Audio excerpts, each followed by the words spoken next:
Hello everyone, Mr. Happy here, and welcome to State of the Realm. It's a weekly Final Fantasy XIV podcast, but I'm sure 14 episodes in, you guys know that already. Get it? Episode 14, Final Fantasy XIV. And yeah, so I just made a small error behind the scenes, but no one needs to know that. Besides, we have a special show tonight. We're going to have a Lorecast, which is gonna make Sly and I look real dumb real quick. So first, you guys already know who I am. Let me introduce a regular co-host. It's Sly, aka Slythefox, aka Sly, aka Greyfox, aka I have too many nicknames for this guy, aka you my boy Blue. What's going on, man? My boy Blue. And don't we already look stupid to begin with on a regular basis? So this isn't. Wow, Sly. This isn't foreign territory. Wow. Thanks. It's just gonna. Yeah, Sly, we haven't even got to the show yet, and you're already against us, Sly. Anyway, we have a guest anyway on tonight's show. The one that's gonna make us look stupid. You guys may know him as the lore guy, and you've probably seen a few of his videos around by now. He does lore videos primarily on Final Fantasy XIV, and he is Ethys Asher. I don't know why I felt like adding that little delay on there. I felt like it added weight to what I was saying. Okay, well, you don't have to. Well, how you doing, Ethys? I'm alright, guys. How we doing? I'm as good as I can do when my intelligence is about to be challenged. I guess it's intelligence is a very specific thing, so I just feel dumb in more things than I usually do. And Sly's already thrown us under the bus, Ethys. He already doesn't believe in the show. No. Doesn't believe in OBS, doesn't believe in the show, doesn't believe in not using a cheat sheet. Oh. Called out. See, they didn't need to know that until I made fun of you for it later. Now he's already throwing it out there. That's fine. At least I made a cheat sheet, Mike. You made cheat videos. I'm sorry, I'm not a cheater. Cheat video. I'm sorry that my first thought wasn't, hey, we're doing a lore video. Let me go make a cheat sheet so I don't look stupid. I was like, oh well, you know, if I don't know something, I don't know something. I'll do my research as much as I can, but I'm not gonna bring a reference page just so I don't look stupid. Hey, I can't wait to still know more than you. Anyway, Ethys, how you doing? How are you doing? Because me and you have not gotten to speak words? Smoke. We haven't gotten to smoke together. Oh, yeah. We haven't ever gotten really to speak before this show all too much. Been by the stream a few times, and I've seen you comment on my YouTube videos. That's about it. How's it going, man? Not bad. It's been a pretty busy week. Not much to say about it. Excited for Heavensward, trying to, get out as much as I can before then, and in preparation of that, I'm sure you're exactly the same. Yeah, I'm getting out a little bit more. more than sitting still for 16 hours a day. Yeah, that's a little bit more, I'd say. Gotta go grocery shopping or something. But, so anyway, this entire episode is gonna be all about lore. So, ahead of time, anyone watching, if you don't want spoilers, go back and do story. Probably the worst episode to watch, because you should go finish the main story before watching this episode. Then come back, and you'll appreciate it way more. And, I mean, Final Fantasy's rich in lore. I mean, a lot of us think it's just the main story, and that's all it is. But they have been building this world for, what, like 7 years now at this? Like, they worked on it 2 years before it came out in the original one. And it's amazing. So, we, as you know, much of the Final Fantasy XIV lore we experienced in 2.0 started in 1.0 and even in the development of 1.0.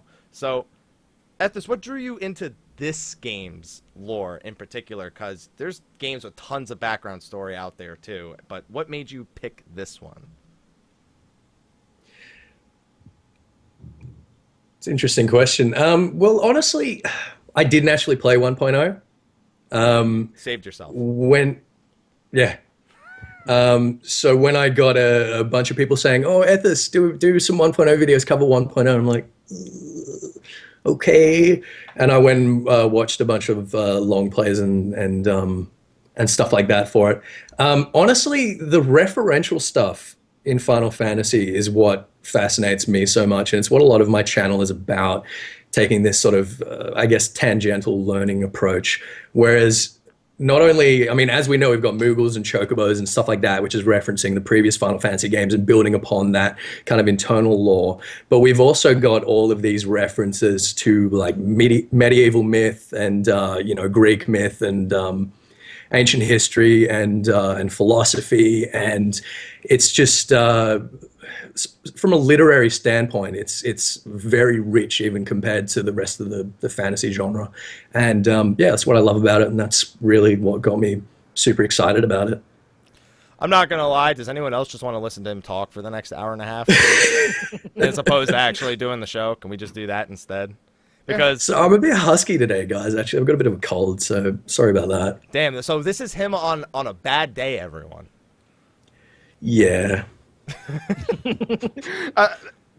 Was that a brag right there? A little bit of a brag. Humble brag. Humble brag. Yeah. Fine. Like yeah. It's like it's a bad day, but I'm all right. I'm all right. Are there any particular story arcs that exist in the game right now that interest you more than one another? Because there's like 15 story arcs going on at the same time.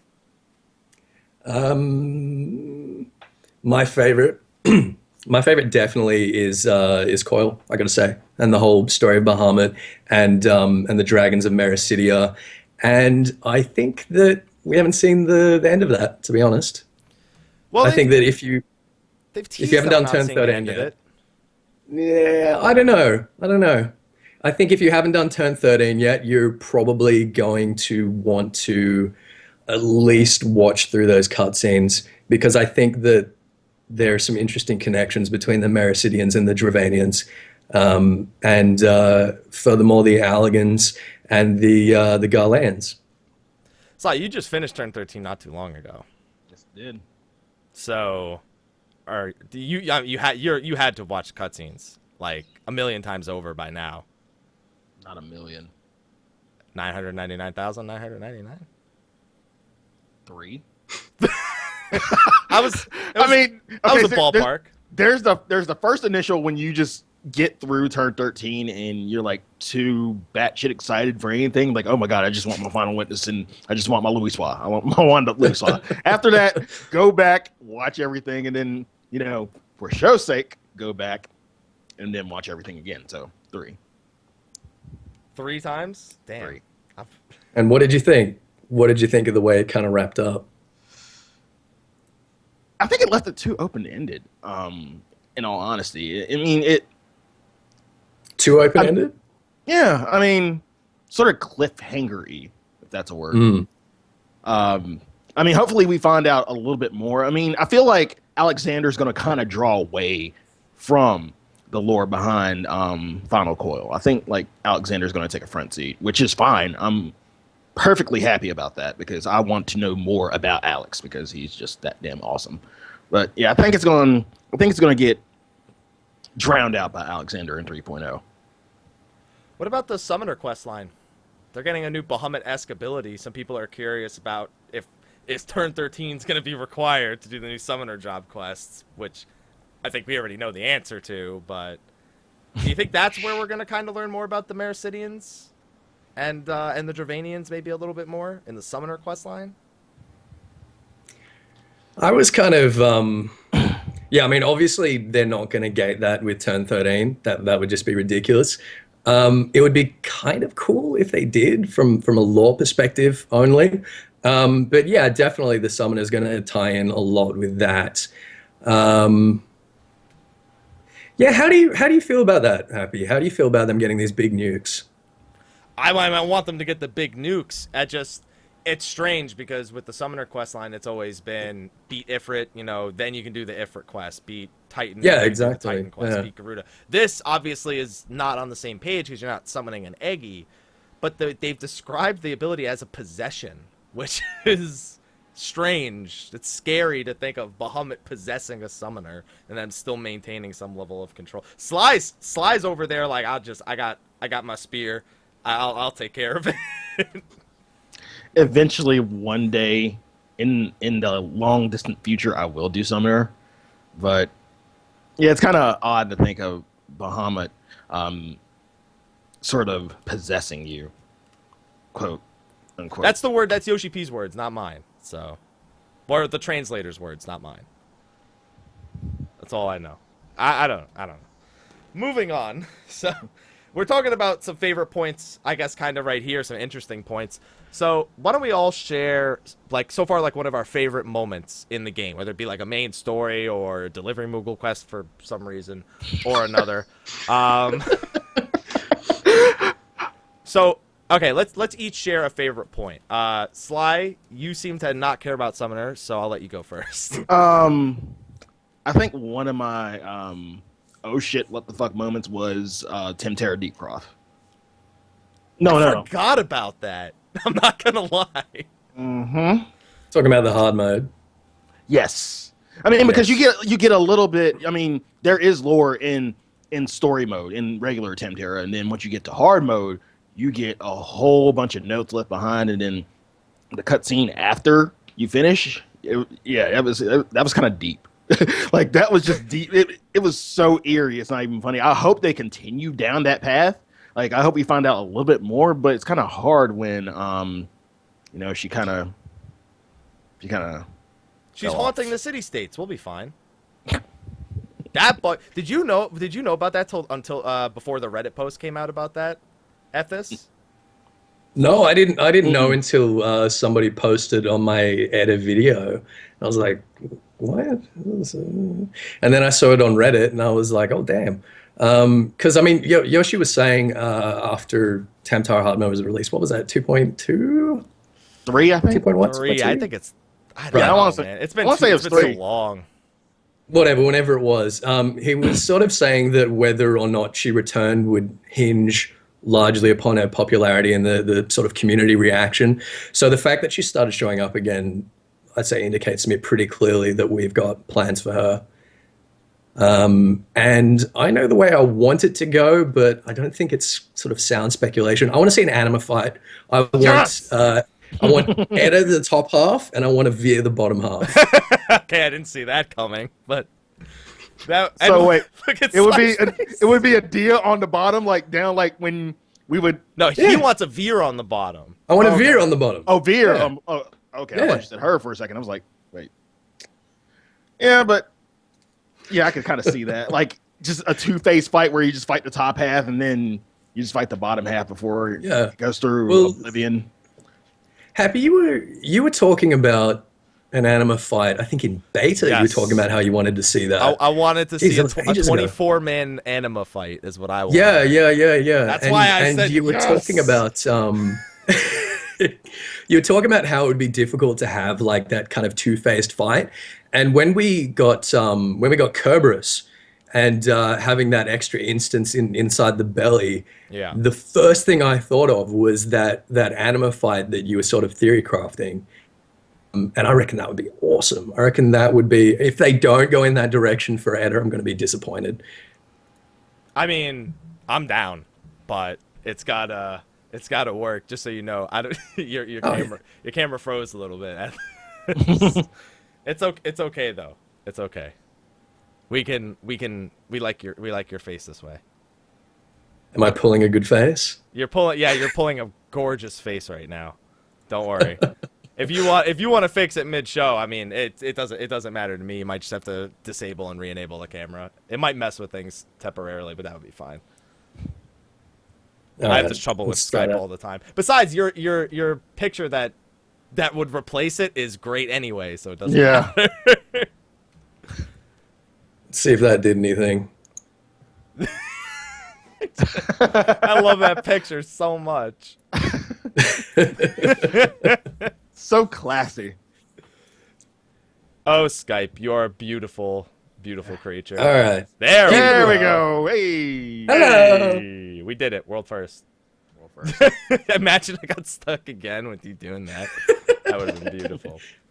So, Ethys, what about you? What would be your favorite point of the lore that's happened so far? My favorite point is it's a bit of a weird one, and it's not so much about the game's lore as about me just being a massive nerd. So we remember the Fadiad fight in Amdapor Keep Hard. You took the my final boss, point. Fadiad. You took my point. I took your point. You took my point. It's shit. So the Gaybolg was wielded by this Irish hero called Cuchulainn. And Fedayad was his sort of brother and training partner for a long time. And it was a case of, you know how you hear that axiom of, you know, the unstoppable force hitting the unmovable object? Yeah. Well, they had a battle that was basically like that, where Fedayad was coerced into fighting Cuchulainn and threatened with basically having a song sung about him that would make him look silly. And that was a big deal for warriors of Irish mythology. Yeah. So basically they were fighting for like several days with no reprieve and putting on a great show until the only way that Cuchulainn could kill Fedayad was by casting the Gaybolg into his rectum. I love that. And That's awesome. I fought Fedayad for the first time, and I didn't realize we were going to fight him. I hadn't seen it yet, and I was in there, and I saw Fedayad, and I see my Gaybolg. I'm like, Oh, you shouldn't have made that face. We have a gift maker in the chat. You just gave crayon. yeah. So yeah, Especially so, with so the it was context. a real full thrust, and it was good. That's just how it, and it's good. Yeah. Well, yours you say is because of your nerdiness. Mine is just the mystery that's left there after that boss is dead. Because Amtapor Keep Hard mode, all of a sudden, all you hear at the end is ha ha ha ha ha ha ha, and I was just like, so what? Where is that going? That's a lore point. That was like one of the cliffhangers they left me on that made me actually want to care more about the Amtapori, because they've hinted that Diablos is not done. He didn't actually die. He was just in a weakened state and retreated. Of course he didn't. So you have that cliffhanger, and then you just have that cliffhanger at Amtapor Keep Hard mode. I don't know. It just I want to see that continue, and I don't know where there's room for that in Heavensward. Unless it's the library or something, I don't know, and that doesn't make any sense. So I want to see more. I mean, maybe, because we did see kind of a reincarnation in the library of the Demon Wall. So maybe that demon book. I'm so excited for that demon book. They need to make that a scholar book. I just want to see like scholars casting Ruin and just having the demon like pop out. It'll probably be a minion. They had the demon brick. We could just have the demon page. I don't know. The demon page. Well, it can't be a whole. It's a brick is to a wall, so but a page is to a book. That's the only thing that made sense to me. Demon piece of paper. Sense, yeah. Demon. Oh, what's the name of parchment? Demon parchment. There you go. That's the word I'm looking for. All right, so at this, you have videos called lore tours, right? Yes, of lore tours. Where do you get those ideas from? Because there's a lot of places to go with those, so where you tour has got to be like a very premeditated thing. Not as premeditated as you'd think, to be honest. Well, basically, I had people saying, all right, I want to see some more kind of let's play stuff, some more kind of casual, less scripted stuff from me. And I was thinking, well, I can't really do like dungeon guides or dungeon walkthroughs or anything like that. It just seemed a little bit redundant. There's so many people doing really, really great stuff on that side already. And I'm always talking about how everything is referential in this game, how every enemy and every weapon is sort of full of this referential material. So I thought, well, okay, all right, I'll just walk through a dungeon and we'll just talk crap about what I see and whatever comes to my head, and there'll be stuff that I miss, and there'll be hopefully a few things that people will learn. The first one I did, I literally just queued up for half a dozen different instances, and the one that popped, I recorded. Wow. And what was the first one you did? Because I've seen the different ones, but I don't look at the published date. I think the first one I did was Labyrinth of the Ancients. Labyrinth of the Ancients is a good one. I mean, that's Yeah. if you want to start with something that's referential, why not start with something that comes right out of Final Fantasy III? But I'm sure you went into the Final Fantasy XIV references that are in there, not just the Final Fantasy. Yeah, I ended up talking about 15 minutes about homunculus and homunculi and sort of classical philosophy there. Anyway, that was great fun, and a bunch of people were into it, and they wanted me to do more of them. And whenever anyone asks me to do it, I'm kind of a little bit surprised. But yeah, I don't. There's not really anything to it. I just queue up, and whatever pops, I record, and if it's decent, then I publish it.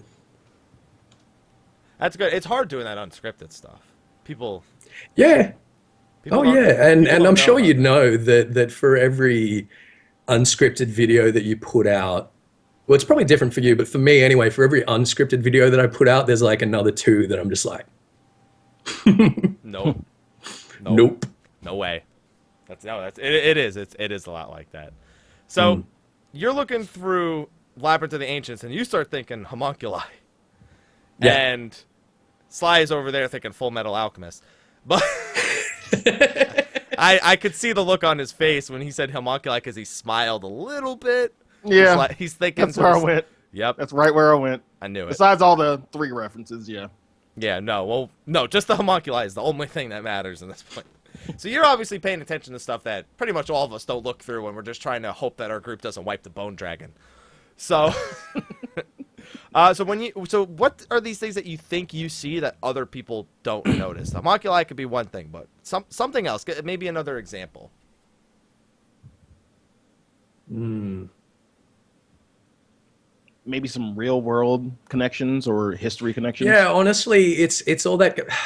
I don't think I'm noticing things that people aren't noticing. I think I'm just thinking about them a little bit more. I mean, when people go through Lord of Darkness and they see Kerberos, they know what Kerberos is. They see Angra Mainyu and they think, well, that's obviously in reference to something, but they sort of stop there with, oh, that's interesting. Whereas if I come across something that I think is a reference that I don't know, I go and read up on it. And I make sure that I do know, and that for me is one of the most kind of enjoyable parts of progressing through the game. So I don't think it's something that nobody notices so much as I just take a little bit more time over it, I suppose. You care more. Yeah, I care more. And I'm trying to make other people care more. And I guess that's sort of the whole project of the channel in a lot of ways. Well, lore, I mean, in an MMO especially, lore is kind of a hard thing to get people interested in. Like, you think that these worlds are created with all this lore, that it's something so many people pay attention to. No, most people skip every cutscene they get to. And don't. Well, that's the impression that I've always been under, is that everyone that I've played with personally in my groups have always been skipping cutscenes and have had very little interest in the lore, and have been giving me these face-palming moments when they're asking stupid questions about something that they've been told a dozen times by NPCs. And when I started doing this, I was surprised every single day by the number of people who were really into it, and the number of people who had interesting questions, and the number of discussions that were being produced. So yeah, that's basically why I'm doing it.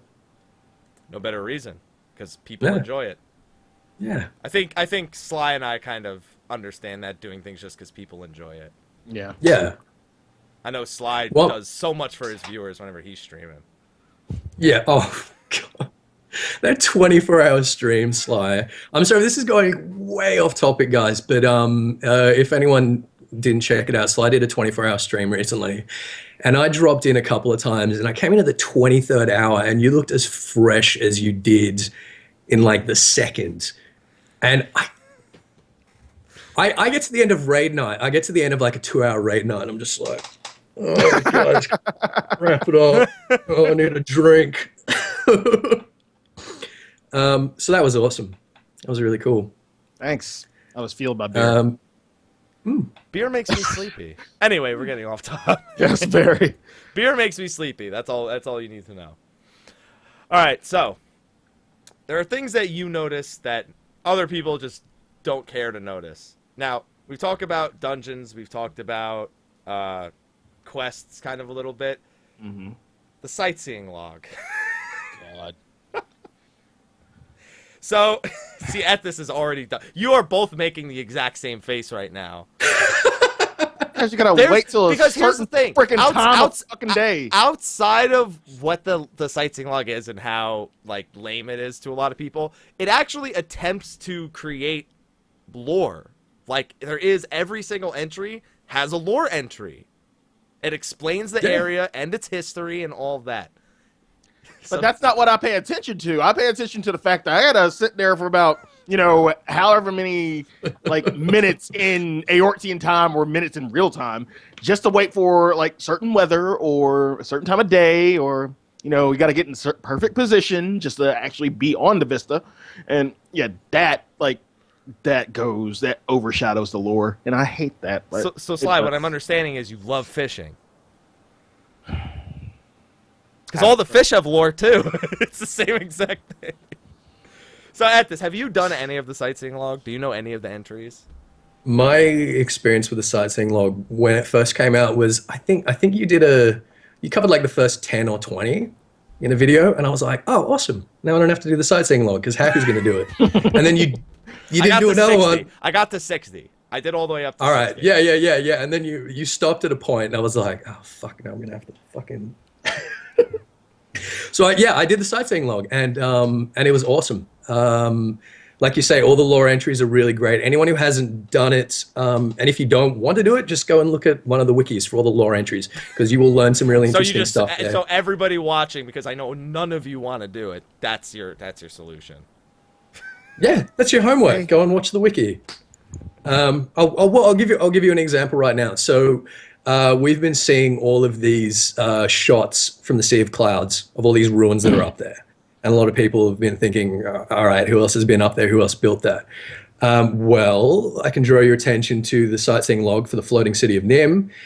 And it tells us, hang on.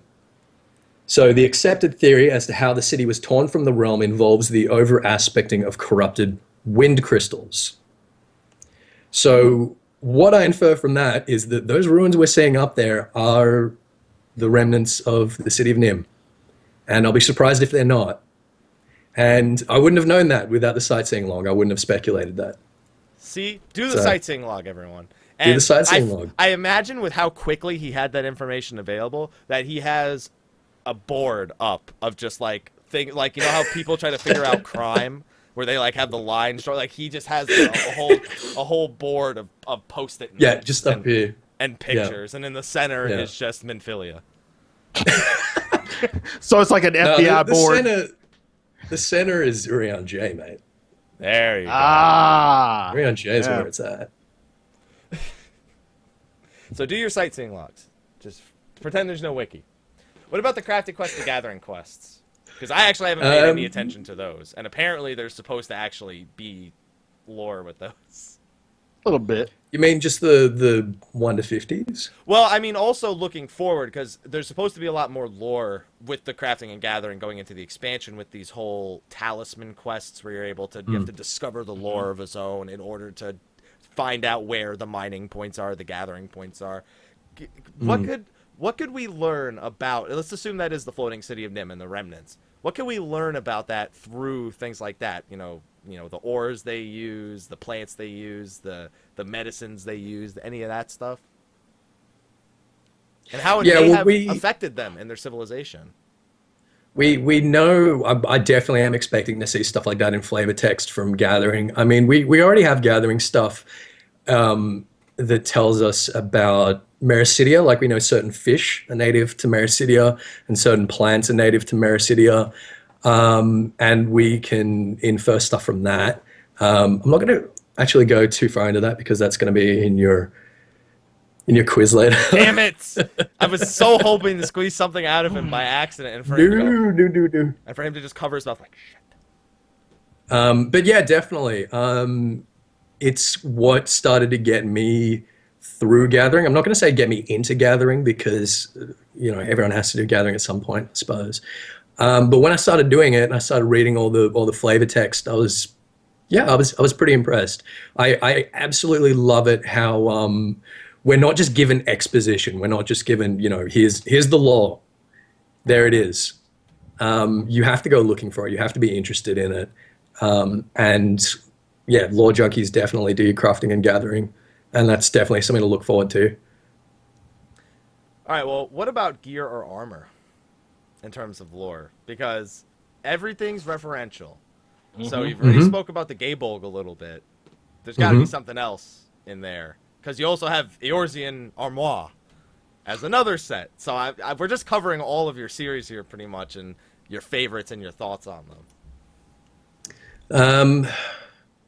Yeah, Eorzea Armoire is about basically referential weapons. And there are an awful lot of them. Like you say, I'm trying to think of a really interesting one. I think Katana is a really interesting one because Katana ties very closely. For anyone who hasn't seen it, Katana was originally the sword of Tristan from Tristan und Isolde, which was basically a Germanic variant of the Arthurian legend. He was one of the Knights of Arthur. And it got handed down to some Danish paladin who was a knight of Charlemagne, and then it ended up in the British monarchy, and the katana has actually been used in the coronation of every single British monarch for about 900 years,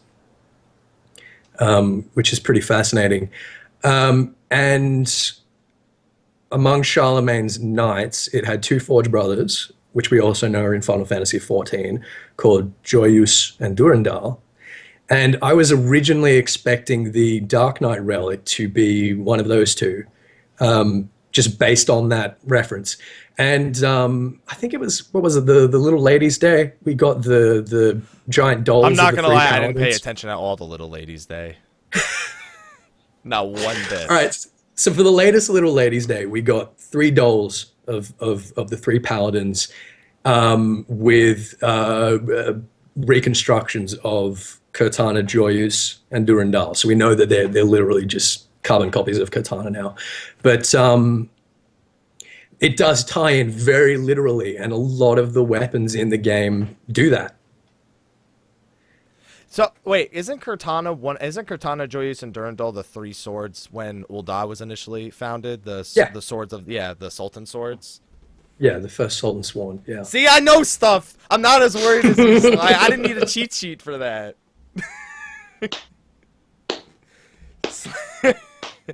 There's a lot actually in Ul'dah in reference to the Knights of Charlemagne and all that sort of myth. I laughed so hard when I saw Pippin showing up, Raoul Bond's adopted son, and he was in what was that 5-part short story series? Tales from the Calamity. Is that it? Is that what they called it? Yeah. So he was mentioned in that, and I didn't really think of it. But when we saw him as Pippin, I'd just been writing on Emmerich. And he again is from a lot of these chansons de geste from the French medieval epics. And Charlemagne's father was called Pippin the Small. Wow. Yeah, so Pippin the Younger being a Lalafell, I thought that was hilarious. First, we haven't even gotten to the trivia show yet. I already feel like I'm taking a college course on like English on England history, European history. I hope you're all taking notes in the chat because he's talking about the sword and Durendal. I'm like, I did not know any of that. I knew what it had to do with Ul'dah. I didn't know anything past that. I did know the story of Tristan and Isolde. I didn't know the story, like the name of the sword specifically. That's the only thing. So we're even then, Sly. Yeah, we're even. So we're even then. All right, so we talked about a lot of things thus far, but when we had the top of the show, we spoke a little bit on the main story. I spoke to you before we went live with the pre-show about a bunch of things regarding the Ascians that you assured me that the knowledge would do me no good at all. But the plot is very centric around them. So if it's not on the thing, do you know what's going on with the main player and the Scions and the Ascians and all that stuff that they kind of left us with there at the end in 2.55. Do I know what's going on? Do you think you have any idea what's going on there? Based on, because you have to have knowledge of where all these characters draw their inspirations, the Scions, the Ascians, because the Ascians, I know you know that one, but I know, yeah, see, he smiled. I know he knows where the Ascians and where they draw all of their inspirations from. Do you think you can sort of give us a roadmap of where you think this is leading? Like, are the Scions for the most part still alive? You know, the betrayals that we've had so far. You know, those evil Lalafels. The Scions are not dead. I can tell you that straight up. He did not. Okay. He said that with the straightest face. other than the accidental leak at the last live letter, what makes you so sure of that? Just as a plot device, it would be really stupid to kill all of them at once when they've had so little character development so far. I mean, the only characters in that bunch that have really had any development is Thancred and Minfilia, which we haven't really seen much of in A Realm Reborn. Most of Minfilia's development happened between 1.0 and 2.0. Well, she developed already. I just think... Yeah, I just think that Stop. I think I broke Slyh what do we with that one. Oh god. I think Ethys just realized what I meant. Yeah, I don't think they're all dead. I don't think any of them are dead. I think that they've been taken out of the picture to give us an opportunity to deal with something that a lot of people have been complaining about, that the Warrior of Light thus far has been an agent of other people's agendas. You know, we're told by Alfino to jump and we jump. We're told by Minfilia to jump and we jump. Midgardsormr said something interesting when we confronted him, which was basically about taking charge of our own destiny and becoming responsible for our own actions and making decisions. Now, I don't think we're going to develop into a different style of RPG where we're suddenly, you know, making decisions and stuff like that. But what I think we are doing is sort of taking initiative. And the next group of allies that we're going to have surrounding us, we're going to be responsible for. We're going to be building them. People like Iceheart, people like Emmerich, like Midgardsormr, they're going to be following us. That's what I think. Good. It's about damn time. Yeah, I agree. Mm-hmm. Yeah. So I think the story of Before the Fall Part 2 for the Warrior of Light is, in a lot of ways, the training wheels coming off. We talk about training. Training! Slyh, what did you now, Slyh, as somebody who probably did you watch it and actually like try to think about it on a more cerebral level, or did you just watch it and then kind of go with what it was? Because I got to know, because you're someone who loves story and mysteries and things like that. So I want to pick your brain on this too. In terms of the theories about the oncoming 3.0 story? Yeah, like, do you have, like, based on the final events, you know, we have Urianger as a point of mystery, we have Midgardsormr as a point of mystery, the Scion's fate, all as points of mystery. Where do you think it's taken us? Okay, slowly but surely I've come to the belief that the Scions are not dead. I think I was beginning to think that, like, maybe a few of them were going to drop off and maybe a few might come back. Mixed feelings, but I think they are not dead. I think Urianger is working with the Ascians to bring back Moonbreda. I think Midgardsormr wants peace between the Dravanians and everyone else. Where Lolito plays into this, I'm not sure. I don't know where we're going to take it. I mean, we have all these rumors about the Omega weapon and everything. I don't know how that's going to come in. Yeah, I think that's pretty much it in terms of everything else. Like, I don't have really any true conspiracy theories that, I mean, Not yet. That's another big point that we somehow got through all this without discussing was Omega Weapon.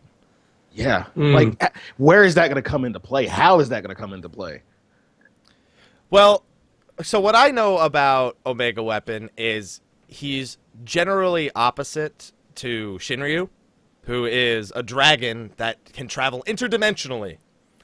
So he's the Greg Dragon. Yeah, he's the Greg Dragon, pretty much. So where he is, I feel like Shinryu should also be. Is that wrong to think that leads to Shinryu being a plot point at this? No, I don't think so. I actually hadn't thought of that before, but if Shinryu ends up turning up in Heavensward, that might serve as a catalyst for Omega, I guess, waking up, so to speak. Because we know that he's below Cartno at the moment, isn't he? Yeah, he's below Cartno, and he's in a weakened state. His true form can contend with Bahamut's power, but he's in a weakened state currently. He's inactive, and even if he was active, he wouldn't be as strong as he was initially intended to be. Well, my hypothesis at the moment, I guess, would be that Lolorito is planning on digging him up and, dusting him off a bit for some kind of, annexing the rest of Eorzea under his subjugation kind of idea. And he's going to set about to that, and Uldar, all the people are going to realize what a baddie he is. And then maybe Shinryu will come along and Omega will just go batshit crazy, and we'll have to deal with that. And then from the fallout of defeating Omega Weapon, we'll be able to free Uldar and cut that stupid potato in half. We cut one potato in half. Yeah, well, there's Sly one likes left. the fact that you call him a potato a little bit too much. Sly's trying to hide his laughter over there. Yes. Yeah. What I'm curious is, like, what form do you like? Because throughout every Final Fantasy, like each iteration of Shinryu has been different. What form do you think we're going to see Shinryu in? Because I really don't know. I haven't really thought much of Shinryu before now. Before Happy was just making that point. What do you think, Happy? I think we're gonna see him similar to his old 16-bit days, but just more of a modernizer. I mean, the general he's got one appearance that kind of Final Fantasy XI embraced when they brought him in, and that's that of he's a dragon with an upper body with wings, and then just a long kind of tail that swings under him and behind him. So he's almost like I'm trying to think of a reference point. I imagine he'll be very similar to that kind of appearance in Dragon, as opposed to potentially the multi-headed one, which is the other potential choice for Shinryu. I feel like we've seen a lot of teases of dragons with lots of heads. That's the problem for me. Like Tiamat is a dragon with multiple heads. Some people think he might be a Hydra model because of the multiple heads thing. I think they're going to go with the more original looking one and distinguish him a little bit more with the dragon that has just the torso, the upper body, the head, and then the long tail going outward. Yeah, I seem to think that he's going to go with the multiple head. The only Shinryu that really didn't make sense to me was the 12th Shinryu that kind of looks like an Asclepius, what is now known as Asclepius. Yeah, we'll pretend that one doesn't exist. Yeah. Final Fantasy XII did a lot of things to a lot of classic Final Fantasy characters in favor of being... well, I mean, I guess it made sense in the context of Final Fantasy XII because Ivalice is its own universe. Mm-hmm. It is supposed to kind of be separated from some of the other universes in some way, shape, or form. Although, because the thing that pisses me off about Final Fantasy XII is the airship names. I cannot forgive them for that. Bahamut and Alex... I can't. I get it. All right, we're not going to go into Final Fantasy XII. I hate everything's an airship in Final Fantasy XII. We triggered Mr. Happy. There we go. Yep. I can't stand that. I can't stand how many things are just airships. It's like when Shiva was a bike. Nobody stopped making that joke in Final Fantasy XIII about Shiva. Yoshi P said, when Shiva makes an appearance in the game, don't worry, she won't be a bike. That's what he said. Thank God. She won't be a bike. Don't worry. All right. So... we're going to be getting into the very special part of the broadcast soon. There's just a couple last things. So Major predictions for Heavensward. What is your number one prediction or lore point that you want to see explored in Heavensward outside of the ones we've spoken about, like Omega? Something that's just completely off the wall crazy. All right. Well, I'm sure everyone's fairly familiar by now with the theory that the Dravanians are actually descended from the Mericidians, and they're the sort of remnants of the Mericidians that survived the Allagan Empire's fall. I think I subscribe to that at the moment for a number of reasons. Partly because I think that is the origin of the Dravanian conflict with Ishgard, is this sort of already millennia-old hatred of man in general. I think that's what Midgard-Zorma is referring to when he says that sons must answer for their father's crimes. And I also think that there's a very good reason we're seeing the new emperor showing up in the Sea of Clouds. Happy Sly, I'm sure you both remember the reason we were originally in Coil, in First Coil, was because the Garleans were trying to annex it and they were trying to get their hands at Allagan tech. Mm-hmm. And when we first saw Twintania and we first realized what the Neuralink was, Alize made a big point of how the Garleans, if they had ever heard of that, would want to pursue that as a weapon. I suspect that that the Emperor is showing up in Eorzea, just as all the dragons are getting about, because he's heard about these Neuralinks and because he wants to weaponize the Dravanian horde. And I think that is going to be the thing that unites the Dravanians and Eorzea in the same way that the Garleans originally united the Eorzean alliance. And that's off the wall speculation. I've no idea whether that's going to happen or not, but I think all the pieces are in place. And I think that would be a really interesting direction for the story to take.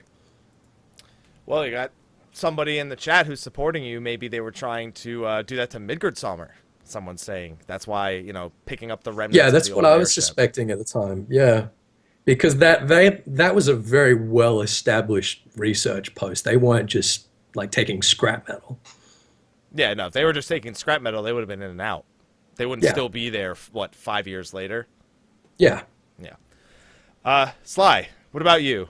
Is there any major plot point that you want to see unfold? And don't say anything about potatoes. Why would I say anything about potatoes? Because you seem to especially like the whole cut that potato in half comment. Something an off the wall prediction. Off the wall prediction. Prediction that will surely go wrong. I mean, you don't got to be pessimistic about it. It could be right. More than likely, it probably will go wrong. If I had to predict anything, God, can't put me on the spot.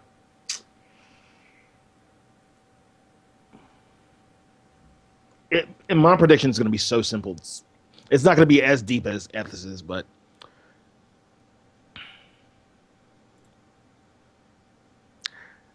somewhere along the lines of 3.0, whether it be near the end,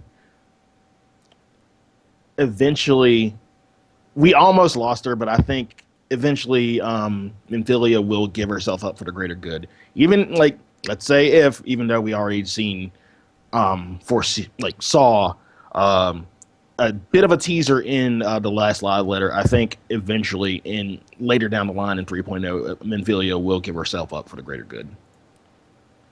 So she'll be useful, is what you're saying. I didn't say it. He said that, everyone. I didn't say it. Why are you going to be an ass? Well, because she's been... What is she... You were the one who was talking about the S&M positions before. That the only difference between her and Professor Xavier was the S&M position that she gets captured in. That's the only thing. She brought together the Circle of the Knowing and the Warriors of Light in the Scions of the Seventh Dawn. She is Professor Xavier. She might not do anything particularly useful herself, whether or not she has the capacity to, but we look at her now and we think, what is she doing? Everything that she did between 1.0 and 2.0. And what she did was pretty amazing. She was the first person that we know of had the Echo, and she worked out what it was all about. And then we got it, and she's just like, huh, come back to the Waking Sands. So somebody else can tell you what to do, but not me. Yeah. All right, so those are predictions for Heavensward. We have one last thing to talk about before the trivia show. No. What is your prediction? Oh. You don't. Okay, Yeah, my prediction. I actually stated a prediction. My off-the-wall prediction is that the Ascian's plan is to bring down the floating continent to bring about another rejoining by moving the warring triad that is on there. That's my off-the-wall thing, because the warring triad is obviously a plot point because there's additional art of it now on the official page. It's the floating continent, so it's obviously drawing inspiration from either Final Fantasy III or VI. And considering Final Fantasy III, your home continent is the floating continent, and Final Fantasy VI is where the Warring Triad takes place, I'll assume that's the big thing. And the Ascians if the Warring Triads were ever moved, disaster. And what did they want? Disaster. I think... Do they really want disaster? Yes! That's the Ascians' all 7 Umbral eras have occurred because the Ascians was trying to bring back Zodiark. There have been 7 rejoinings and 7 Umbral eras. They want an 8th one because they need another shot at bringing him back. And that would be a disaster. You saw what Kefka did in Final Fantasy VI. That would be a disaster. World of Ruin is the exact name. I'm going with that. That's mine. Like I said before the show, I know everything about the Ascians now. So my theory has to do with them. That's the only lore point. That's the only thing I got to back up my predictions. All right. I'd like to see that. Yeah, would it be? I mean, we got to go there for some reason. Yeah. It's got to be threatening to us to give us a reason to go there. Otherwise, we would never care about what the floating continent has on it. It's just like, oh, that's cool. Look, island. That would be the end of it. All right. So now we have one final thing. We spoke about these new and original stories, but mine was kind of also in the realm of this last question before we get to the trivia. And that is, are there any plot points in other Final Fantasies that you think or you would like to see come over to Final Fantasy XIV? Because Yoshi P is moving towards he says he wants to move towards a more organic story. And then he puts the floating continent up in the sky and says, no, yeah, we're more organic, totally. We're more original now. What do you guys think? Do you think he's going to pull any more plot points out of other Final Fantasy games, not just Ivalice and 6 and 3 at this point, which he already has? And 7, if you want to go back to 1.0? If anyone knows me, I'm a huge fan of the Fabula Nova Crystallis. So I would love for him to draw inspiration from that. Either one, 15, 13, or Type 0. Either one. 13? I'm sorry, but somebody else. I'm just curious because I know what you know is going to happen from you saying that. Like, I hope you. Even Ethys is giving you faces right now. Like, yeah, you probably shouldn't have said 13. So I left 13 out and just kept 15 in. I mean, I guess 0. You saved yourself because Type 0 and 13 they both take place in the Fabula Nova Crystallis universe. So the Lassie, the Falsey thing. Yeah, it's better done in Type 0 in my opinion. Although I know Ethys has made videos about like Bismarck and stuff talking about him as a Falsey and how important their roles actually are. So I guess like I could roll with it with the whole Falsey Lassie thing. I'm down. I'll accept it, Sly. Thank you. You're welcome. Ethys, what about you? I believe him. I mean, I believe Yoshi. I don't believe Sly. When he says that we're moving towards more organic stuff, I think a lot of people may have been slightly misinterpreting that. They're wanting to see stuff like Ravana. When I think of more organic stuff, again, in the context of Final Fantasy, I look at the fact that we've got Shiva, who in most games is very one-dimensional, just a, summon or a boss or whatever it is she is. But in 14, she's a very complicated character, this Ice Heart, with, you know, political motivations. She's not just a bad guy. Like, Ifrit and Titan and Garuda were just enemies. They were just bosses. Leviathan was the same. Ramu started to get a little bit more interesting. And I think that is what we're referring to. We're using the same tropes, but we're using them in more creative and interesting and dynamic ways. And I think that's going to be true of everything in Heavensward. I hope it's going to be true of everything in Heavensward.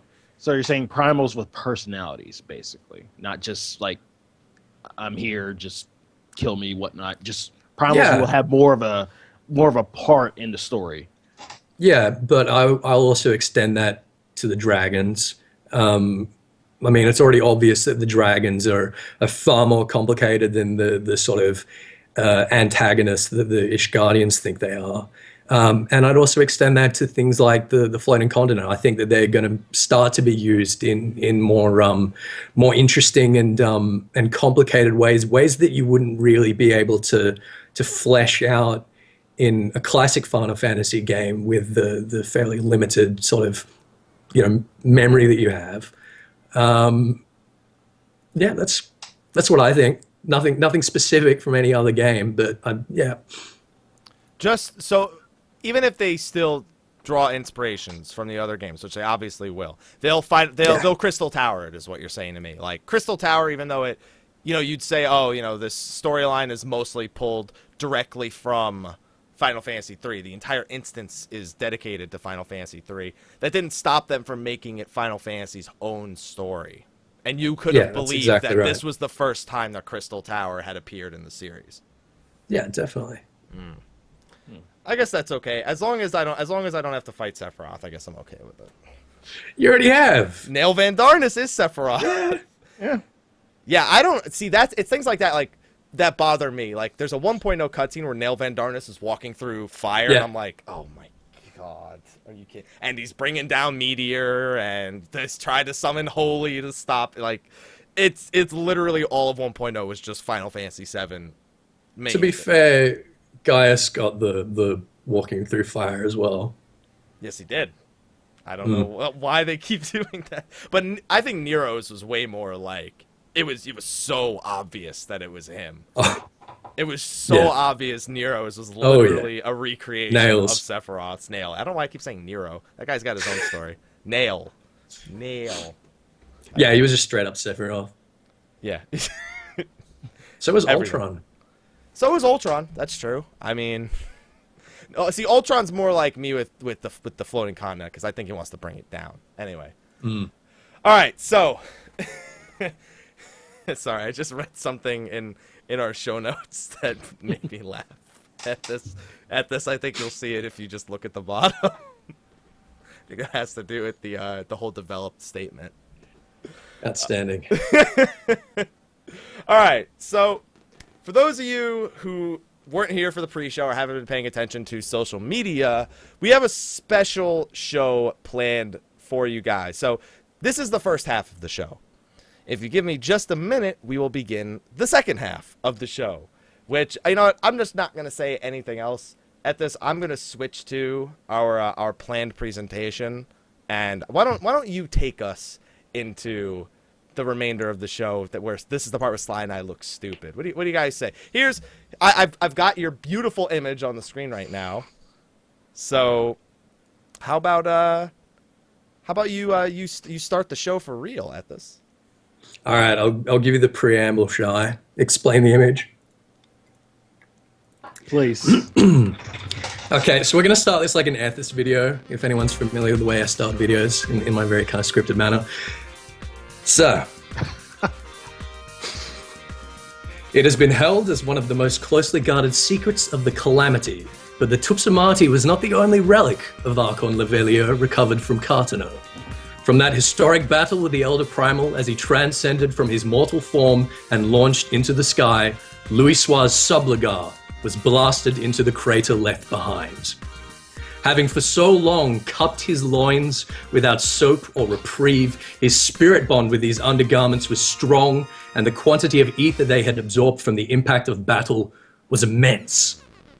Years later, salvagers discovered the subligar glowing bright beneath a pile of feathers and ash, and returned it to the Scions of the Seventh Dawn, who have sought ever since for a champion of Eorzean lore worthy to wear this mantle of the Archon.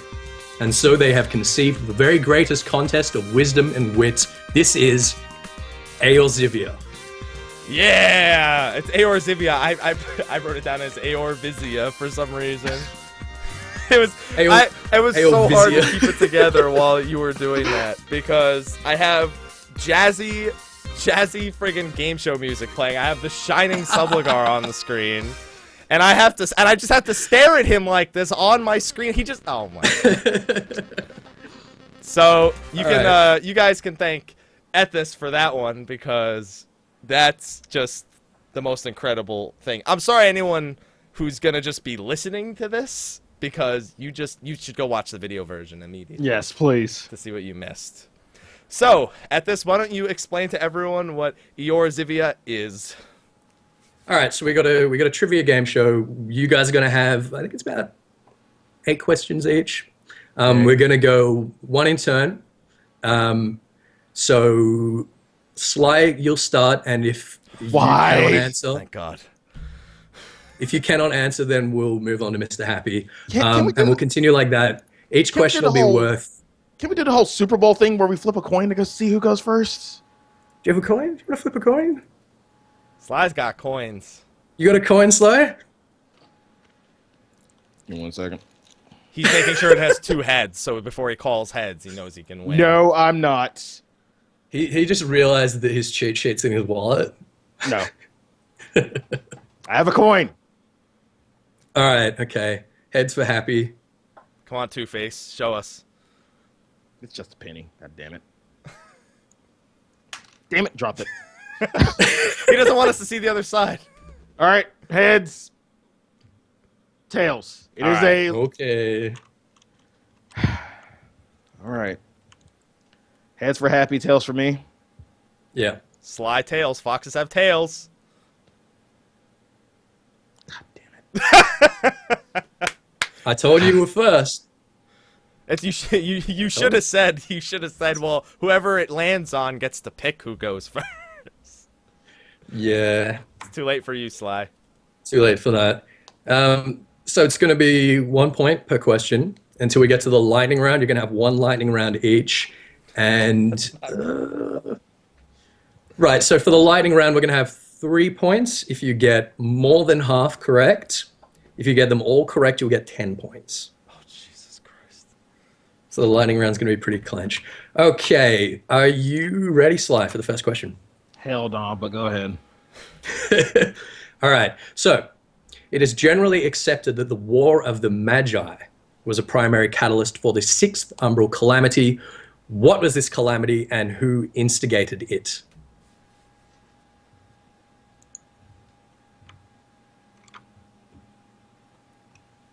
God damn it. So we got War of the Magi, we've got the Amdapori. I'll give you that hint. War of the Magi. And this isn't even on my cheat sheet. God damn it! I'm so happy his cheat sheet doesn't have this on it. I'm so happy.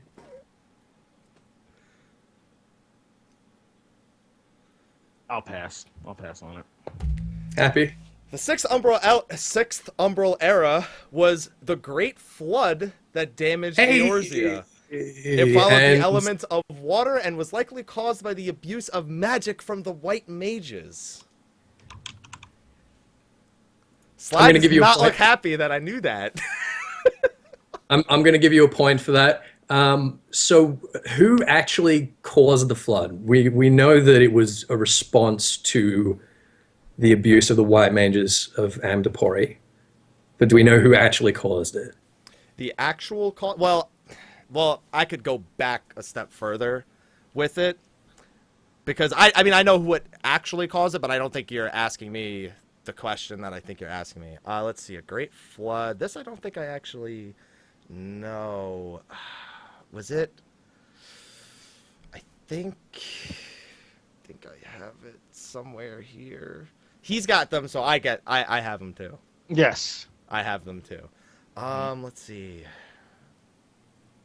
Sly, if you find it first, shout out. Are you looking for an exact name? No. I'm not looking. I'm like, this is... Because the Ascians are, like I said earlier, resulting of all temporal errors, so that's like cheating to say the Ascians. Yeah, saying the Ascians is cheating. Yeah, because I just know it's the white mages of... I don't think it was the white mages of Amdapori, was it? I thought it was Nim. I thought it was... Oh, no, those were the scholars of Nim, the white mages of the Amdapori, and the black mages of I don't remember the third one. No, I don't pass. Diablos. So the white mages, and I think that this ties into Diablos, because I think it was actually the white mages that summoned Diablos and tried to use Diablos as some kind of weapon or battery in a similar way that the Allergans were using Bahamut. So it pissed off the elementals. The elementals have a sort of, I guess, a representative of each sort of aspect of them, and their aspect of nihility, called Ohar Sok, flooded the earth and destroyed Amdapor. And after the flood, as we know, the elementals forced everyone underground into Gelmora. Okay. So that's the full answer, but happy you got a point for that. So wait, are we going to get bonus points? Like, are you going to give us a question, then give us a follow-up for bonuses? Was that what that was, or was that my question? No, that was worth a bonus point. Oh, I gotta get you got 1 point. You got 1 point. I got 1 point. I'm glad I took it. And this next question is yours anyway. Okay. Okay, so this is a Garlean question. Which is the highest of the following ranks in the Garlean military hierarchy? Oh, you gotta be fucking kidding me! Watch me get this wrong. Just watch. Sas, Nan, or Toll? See? Okay, well, it's obviously not Toll because Nero Toll Skeva. Should be, Non. Nope. Is that your final answer? Wait. What were the options again? Yeah, what were the options? Sus, Nan, Toll. I'll give you the question again, just to make the question really clear. Which is the highest of the following ranks in the Garlean military hierarchy? Well, I mean, we have Livia, Sasunia, Nero, Toll, Skeva. So, and the fact that you say military almost leads me to believe that non is not military. That's political, unfortunately, with what you just said to me. So, this is definitely a trick question.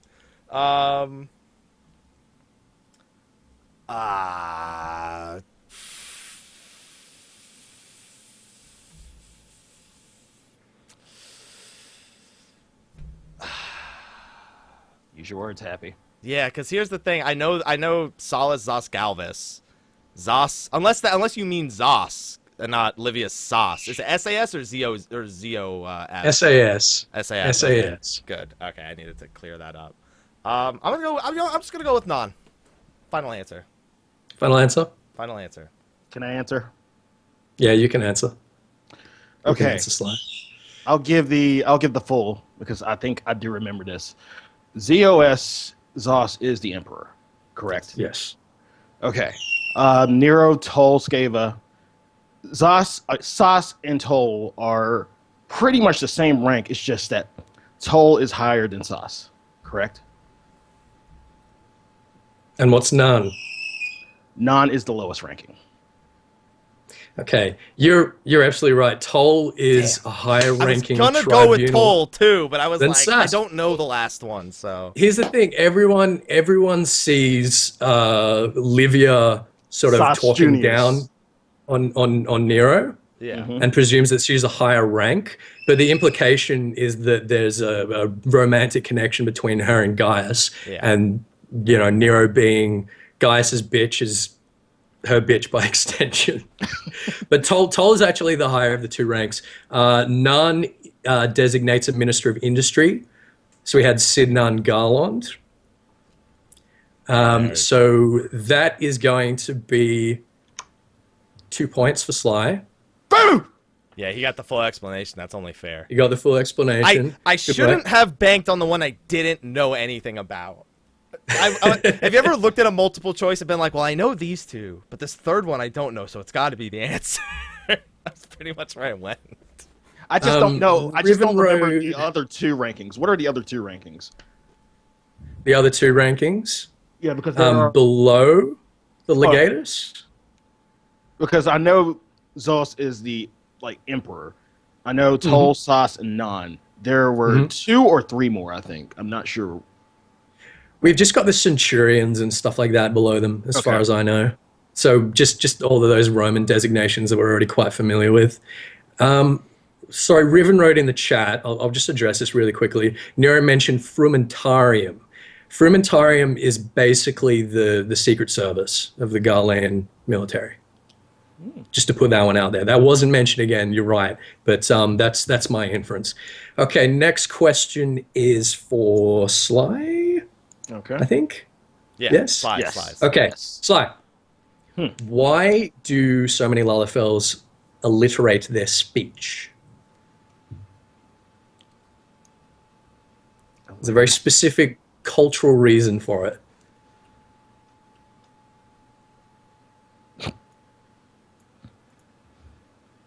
I could go the happy route and just say they're just evil freaking. But no. They're just potatoes.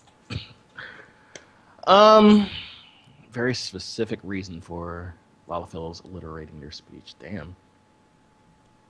Wow.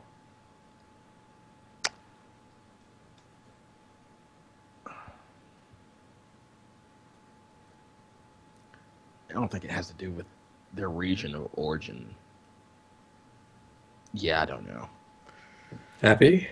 Well, I want to be lame-o and say because they did it in Final Fantasy XI and the Lalafels are a carbon copy of the Taru-Tarus, therefore alliteration is kind of standard. All I know about the Lalafels is they age slowly. So if it doesn't have to do with their age or their, if it doesn't have to do with their age, I'd be very surprised.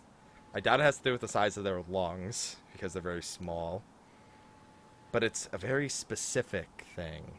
Yeah, it's a very specific. Think of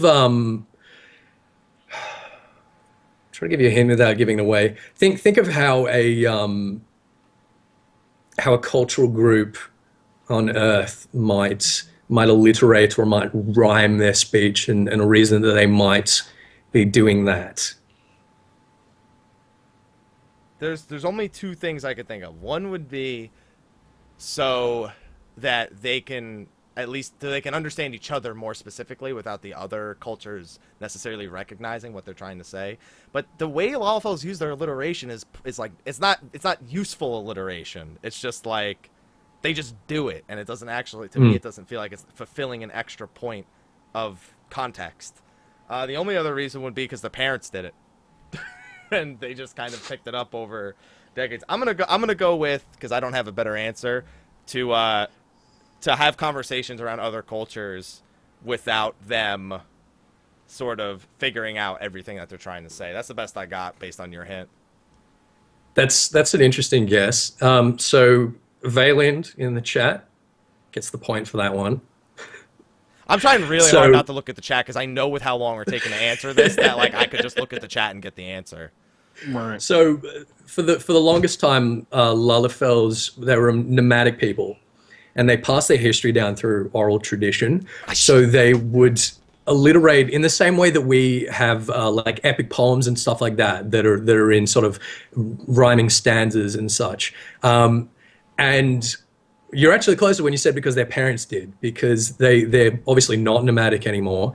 They do read and write now, but it's just kind of stuck as this this sort of cultural quirk. Damn it, I should have gone with that. I'm always so close to the answer, and I just go with the one that makes less sense. I keep shooting myself in the foot. Damn it. All right. Valen's tied with me. All right. Sly, I think this is your question. No. No, it's Happy's. Yeah, it's it's Happy's. Happy's question? All right. Oh, God, this is a really easy one as well. I'm sorry, Sly. God damn it! And Sly, I What? lost the last easy one. That's true. Go ahead. That's true.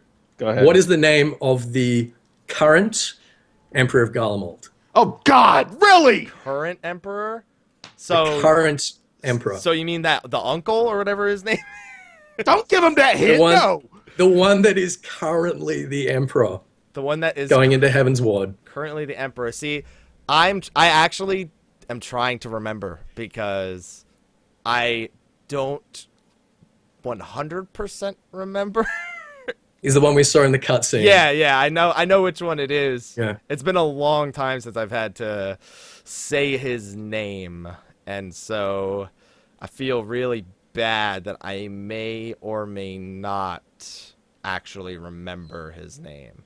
It'll be it'll be no one's fault. But no, you don't need to give me a hint because it's something I should honestly know, and I know Sly knows it.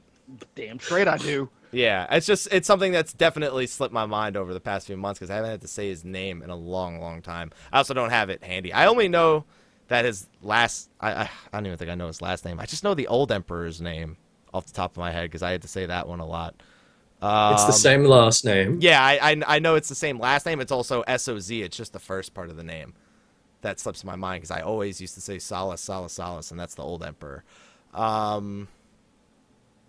I don't even think it begins with an S. Nope. No. Nope. Sly. For some reason, I keep just Sly. You know what, Sly? You deserve this one. Thank you. You've been getting all the freaking Garlean questions anyway. Yeah, Solus Zosgalvus was the former emperor, and he is the grandfather of the now emperor Varus Zosgalvus. Varus, that's what it is. I should have known. Varus. There we go. Now this is a really interesting one. I assume you both. It was way back that we were sort of talking about Solus's kind of etymology in the official forums, and basically concluded that it came to one leader. So very kind of Kim Jong-un kind of feeling. Dictatorship. Varus is also a really interesting one. So Varus in Finnish is a carrion crow. So we've got an implication of a carrion feeder sort of feeding on the corpse of the former emperor, the former empire. Varus is Latin for a kind of deformity or pox or sickness. So the implication of Varus's name is that he's literally feeding on the dead and decaying empire, and that he's some kind of corruption and sickness. And that gives a little bit of credence, just a little bit of credence to what I really want to see, is that Gaius is not dead, and Gaius already having a precedent for going against Garlean policies that are particularly stupid is going to instigate some kind of Garlean civil war in the future. That's what I hope. But yeah, that's an interesting tidbit on the name for you. Who gets the point there? Sam gets the point. Yeah, he's 3, I'm 1. 3-1. Ooh, okay. Well, he got the 2 on the first one, or it would be 2-1, and it's his question true. now too. That's true. All right, it's your question. How many onzas are in a pons? Ons in a pons. How many onzas are in a pons? Okay, because I remember seeing the ons in the whatchamacallit fight, the ulti fight. It's 1,000 ons. I'm gonna give you a hint, Sly. Okay. Ons and pons come from a very specific unit of measure. 16 ounces. Ounces? 16. Is that your final answer? Yeah. Yep. 16 onzas in pons. Yeah, because I thought I honestly, I didn't want to see Sly get that one wrong, because I knew that. No, that would have been right embarrassing. off the top of my head. Yeah. So we got 16 onzas in a pond. We've got 2,000 ponds in a tons, 12 ilms in a fulm, 3 fulms in a yalm, and 1,760 yalms in a malm. Yeah. Which makes me think that the true nature of the Garlean invasion is to teach you damn scrubs the metric system. Don't worry, they're trying to teach it to us in college. It's as soon as you leave college that the rest of the world becomes, the rest of America becomes stupid. Yeah. Jeez. In college, they don't let us use pounds. They never let us use pounds. Yeah, I was like, oh my god, Sly, it's please tell me you can tell that it's ounces and pounds. I can't. And that's why I thought I gotta give them the answer. Yeah, and that's what I was immediately thinking about. I was like, is that a trick question? Because the only time I really saw it was in the ulti fight with the 1,000 what is it, tons. Yeah, we see 1,000-ton swing is the not the Gigas, the Cyclops use that quite often, don't they? Yeah. Mm-hmm. Just so you know, Sly, I'm gonna take a moral victory on that one because I you can take a moral. I could have let you fail that terribly and taken the point. Like really, I was going to 16 anyway, but like, that was gonna be my like, fuck it guess anyway. So you were saying it like everyone could see you saying it on your breath. You're going 16. Yeah, ounces, ons, pawns, ons, ounce. Yeah, it really is 16. that simple. Got it. Yeah. All right, Happy. At the Battle of Cardano, let's see if I get this name right. Melvib Bluthsveen. Really? For anyone I just call her Merla Blowswomb. I don't know how to pronounce that damn name. Okay, all right. It's Bluthsveen. So Melvib Bluthsveen's chocobo was felled as she attempted to organize a full retreat. The Admiral later named the first of the fleet's new warships built at Morrowby dry docks after her faithful steed. What was its name? God, this is one of those things I will never, ever know, and I sincerely doubt my cheat sheet has that on. Mine doesn't even have it. Oh my goodness. That's one of those questions that... Oh, all right, hold on. Now, you would have gotten this one from the sightseeing log. And you also would have gotten this one from Tales from the Calamity. Yeah, Tales from the Calamity, I knew that the story came from. And the thing is, I know the origin of almost every single one of your questions. I don't remember the actual answers. The ship in Morrowby dry docks. I'm trying to think. It was the first one built there. Yeah, I'm trying to think if that's the one that they use in the Leviathan encounter, if that's one of the ones that's event that's later shipwrecked, which I don't think it is. Either way, I don't know the answer, so I'm just picking my own brain at this point. Don't even pass it on to me. I don't know. I don't think it had anything to. I don't think that was the same ship that Mistbeard was on. So no, I don't know. No, it's definitely not Mistbeard. No, it's not Mistbeard. Trying to see who got it first in the chat. Mercury Deluge. Congratulations. The answer is Victory. Victory. Wow. So, yeah, from Tales of the Calamity. I gotta start remembering these things when I read them, because this is the 5th question I've known the source and not the answer. I literally knew the first question, and since then I don't know anything. All right, Sly. Yep. The 80 sins of Sasimo lead up to Uldar's Steps of Nald. Who was Sasimo? 80 sins of Sasimo. Nope, my notes don't got nothing. You may well be able to just guess this one. 80 sins of Sasimo. Sasimo was the, if I had to guess, one of the sultanas of Uldar. You be a little bit more specific. 80 sins of Sasimo. Oh God, I'm on the right track. If you can give me one more piece of correct information, I think I can give you a point. One more piece of correct information. He was the founder of Uldar. I feel really bad for giving it to you, but I'm going to give that to you. Damn. So Sasimo ul Samo was the first sultana of Uldar. That was just a complete guess. So Ul dynasty. So Nanamo is from the second Ul dynasty. There's been 2 Ul dynasties. The first one was the dynasty that founded Uldar. Now, some people have cited a bloke called Sasagan ul Sisigan as the founding sultan. and some of you in the chat might have heard that before, but the monk storyline tells us that this Sasagun was actually in power when Uldar went to war with Sildir, and that was sort of several centuries later. So, Sly, you get 1 point. I knew that one, too. Oh, You why'd I did? give you that freebie? Why'd I give you arms and pawns? I'm going to regret that later. Happy this might be an easy one for you. Maybe. Might be. Maybe. So Eorzean mythology centers around a pantheon of 12 deities. God, you're gonna Whom ask of me these- specific names? God damn. Whom of these were the first two conceived by Hydaelyn? And for the bonus point, what were their functions? Oh God, well the bonus point. There's no way. That sucks because I know the children of Rhalgr. It's not Raga. Yeah, I know Rhalgr and the people who had relations with him. I know it's not Rhalgr. And I'm trying to make sure I get the pronunciations right too. It's not Ascian. I don't think it is. Because there's a spot in the world that's named after, like, there's two different spots in the world named after them, and their location is supposed to be indicative of their relation to Hydaelyn.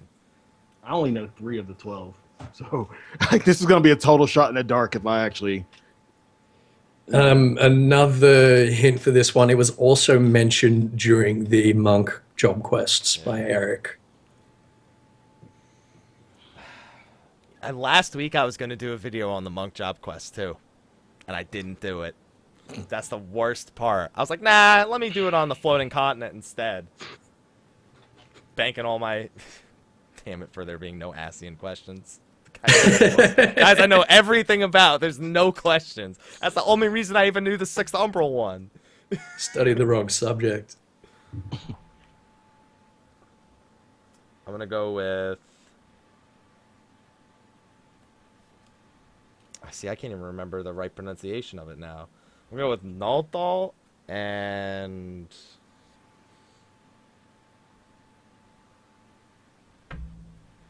Ascian. It's the only two I can get. It's the only two that I can think of right now that I don't know the relations of. Sly? Like I said, I only know 3 of 3. Pick And two. We'll just name 2 of those 3 that you know. damn it. All right. I know Halone the Fury, which is, I think that's my sign. I know Minvina, the goddess of God or goddess of love. And Minfina the one the moon is named after? I can't remember right now. I don't remember. I think so. Yeah.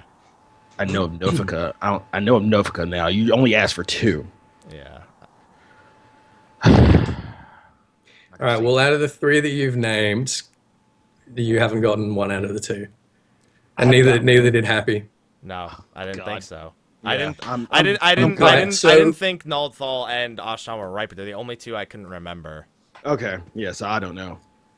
So we've got Altic, I'll take. who's the god of space and time, and was the first surveyor of change, and his sister Nemea, who's the spinner of fate. I wanted to. So if you, I mentioned what are their functions because that actually gives you a bit of a clue, because we've got Space time and space. Mhm. Is obviously the first thing that's going to come along, and then fate is coming subsequently of the existence of space and time. So between the 2 of them, they created Midgard some more to defend the fount of ether and water and heart of Hydaelyn at Silvertear. So whoever got that first in the chat, I think that was Lizzo206. Congratulations. I think the chat's winning. Actually, Yeah, can we, the chat can we is winning. Can we The chat? keep a track? No. I think the chat's on. Okay, so here's the thing. Sly is winning. Sly's got 5 points. The chat's gotten 2 or 3. I'm in last place. That's all I know. All right, I would have 2 points. Why did I go on. give you ons and pawns? I mean, I was gonna get it anyway with my what the fuck answer. No, you were gonna talk yourself out of it. I should have banked on that. I was gonna say 16 anyway. So All right. Sly.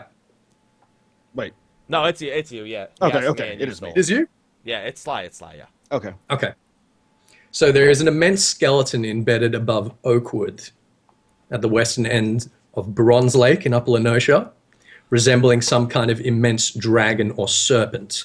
The site is named Thaleos. To what Eorzean legend does this name refer? Repeat that last part. You kind of faded in and out. I'm trying to think. So we've got the big, you know what I'm talking about, the big skeleton, the big serpent skeleton. The site is called Thaleos. What is the legend that that name refers to?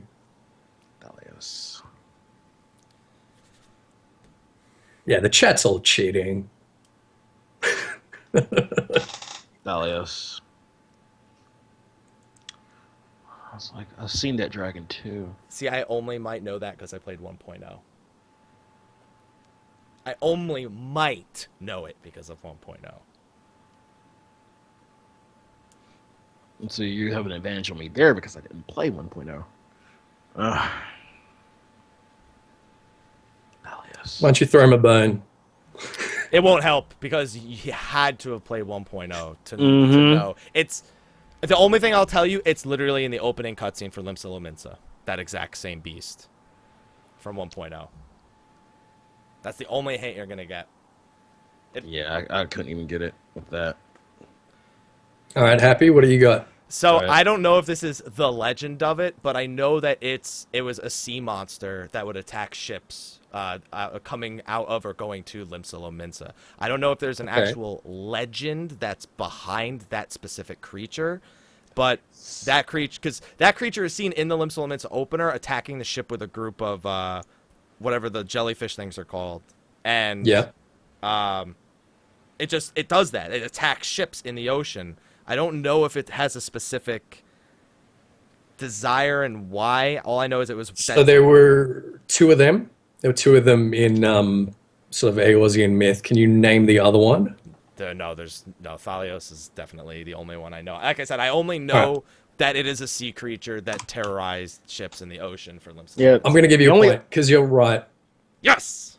You are right. I'm giving you a point for that. So we've got Thaleos and Perikos. They were twin serpents created by Limlaen, the navigator, who's the patron goddess of Limsa Lominsa.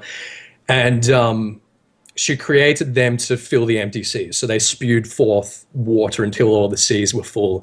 And then she chained them to the Swallowtail Rome, which is this sort of island, and sank it to the bottom of the sea to keep them from drowning the whole world. Now, we've got this really interesting, you're talking about the Limsa Lominsa storyline in 1.0. We've got this really interesting plot around various pirate factions trying to get the key for the Swallowtail Rome. Yeah. Which ends up falling into Ascian hands. And the sort of theory there is that they were planning on going forward through patches in 1.0 to this sort of Ascian plot to flood the world. But we had some pretty unfortunate tsunami incidents going down around that time, so they ended up scrapping that. And it's been largely sort of forgotten, all but this big skeleton we see in Upper Lenosha. Is that why they killed one of them also in the Calamity? Because it might not actually be one of them. It might just be a giant sea serpent that they've named after the legend. But yeah, I think that we're probably not going to see them brought back in again. I think they will and truly scrap that one. But yes, that's 1 point. You're catching up to the chat. No, I see. I don't know. I don't know how many the chat got because that was question number 7, and Sly has 5, and I have 2. So, but I know there's one we missed. That had to be question. No, I don't know. There were a few bonus questions. Yeah, bonus questions. That's right. That throws off the points. He got 2 for a single question. That's right. Yeah. All right. So Happy, this is your one. Nofika is the patron of which city-state? Ul'dah. Isn't it? Ul'dah? Think about that. Well, not because Nafika's Wells is right in. Oh, wait a minute. Yeah, Nafika's Wells is right in Western Thanalin. Unless I'm thinking of the wrong area. and I'm thinking of Sly. Put your hand down. All right, well, hold on. Because I'm trying to think, because I'm pretty sure that, what's his name? Sly, first of all, you going, and raising your hand just makes me give a 50-50 chance to get the right answer. First of all. That's fine. Just trying to think, because I could have sworn Nafika's Wells took place. It'd be weird if it was somebody else, because I know, well, Nullthal is obviously Ul'dah, because Steps of Thal, so I should have figured that one out immediately. The location of Nafika's Wells bugged me out. So I have a 50-50 chance of getting it right.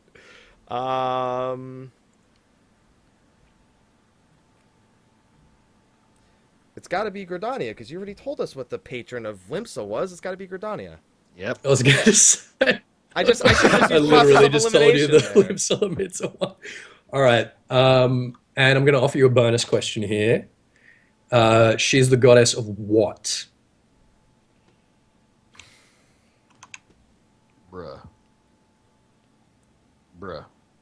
Sly, what are you whispering over there? I'm just saying bruh if you don't get this. Dude, I don't remember all... I spent an entire day talking about Ascians. That's all I know right now. Okay, think about what the Gridanian's about. Think about the founding principles of Gridania. Then it would be the elements. What would they... The only thing that would come to mind is she would be the god of the elements or the trees, and I can't guess both. Trees is a better guess. So I'll give you one more chance. So life. I don't. She is the patron goddess of life. Not close enough. Go for it, Sly. No, Sly. I believe Nafika is the goddess of agriculture, or just agriculture / the harvest / hearth, whatever you want to call it.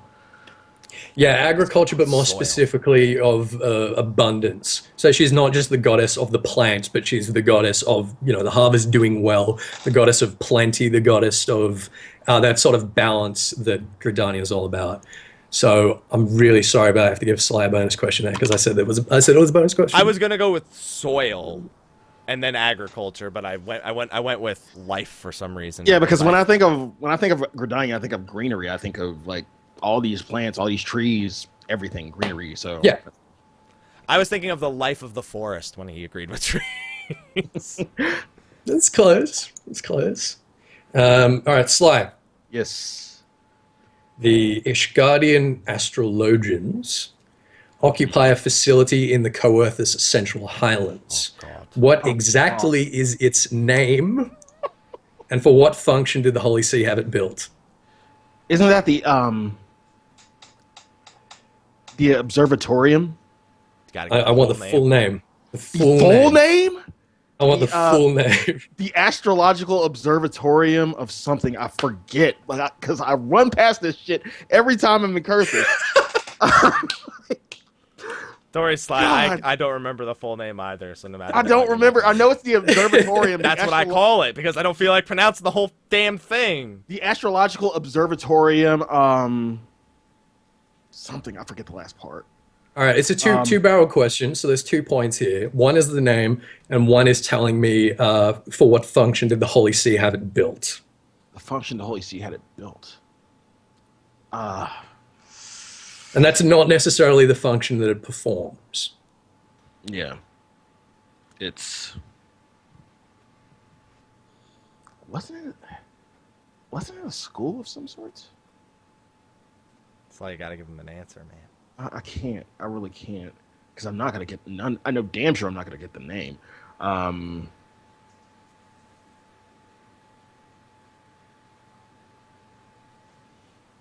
Fuck, I don't know. To observe the Dravanians. I don't know.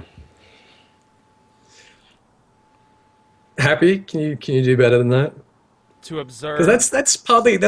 Yeah, it's they watch the dragon star, or whatever the thing is called. They specifically observe shifting patterns in the heavens to determine the activity of the Dravanians specifically. I can't remember. It's not called the dragon star. I keep thinking dragon something. I can't remember exactly what what it's called. It's not Dragon Moon. Well, it's one of those, because The astrologians observe the stars, and specifically they observe the dragon. That I can't remember what it was called. I just remember a sentence. Starfall. No, I just remember a sentence. I'm giving Happy a point. I'm giving Happy a point there. That's pretty good. Because I just remember a sentence from Amric: "The dragon something wanes." They like using moon terms to describe it. The Dragon Ball chat. The Dragon Ball. Dragon Balls. So yeah. So they use it to track the Dragon Balls and find them. It's a scouter. So it's a scouter. The full name is the first Dicasterial Observatorium of Ethereal and Astrological Phenomena. Now, do either of you, or anyone in the chat really, does anyone know what a Dicasterial is? This is a bit of an obtuse one. I'm happy because I have still laughing at Dragon Balls. I know. That was good. So a dicastery is a kind of judicial or administrative body. It comes from the Greek dikastes, or judges. So the interesting thing here is that the astrologians, their task isn't only academic, it's not only to observe, it's to make sort of military decisions based on the movements of the Dravanian horde. So they fulfill very much the same role as the scholars of Nim did, which is quite an interesting one. Another point is the Vatican has always referred to a lot of their administrative subdivisions as dicasteries. So we've got another one of those very kind of Holy Roman Catholic links to Ishgard that we've already seen in so many places. So that's that. 1 point for Mr. Happy. Where are we standing now? He's 6, I'm 3. No, you're at 4. Oh, okay, I'm at 4. Yeah, sure. You're a 4. You got your 4. You Absolutely. take it. I'll take it. All right, Happy, this is a question for you. Oh, God, this is a really easy one. I feel bad about this. You've said that 4 times and I've gotten them all wrong. All right. What is the gender of Brayflox Altox? Female. Okay. Do you want to extrapolate on that? Is there a story there? Are you talking about the story with the Illuminati? Or the story... No, I'm talking... Go on. The story regarding her place against Titan with the hero, with the band of heroes. I'm referring to the story that in 2.0 she was referred to as male, and it wasn't until Brayflox hard mode that they started referring to her as a female, and they had to go back and fix the dialogue from 2.0. Based on the law that we already had from Koji, that the suffix OX, which you'd think sort of intuitively was a male suffix, actually denotes the females, and X denotes the males. So Sweet Nick's Rosy Cheeks is a male. Okay. and Brayflox and Hot Pox Bloat Belly is a female. Female. Okay. And I think that's interesting because it's sort of this kind of reverse gender stereotype. It's weird. Yeah. Anyway. But do I get a point for at least guessing that she was female? Okay. Catching up, Sly. Just wait till the lightning round. All right, Sly. I want you to name at least 2 flora or fauna native to the southern continent of Mericidia. Flora or fauna? Yes.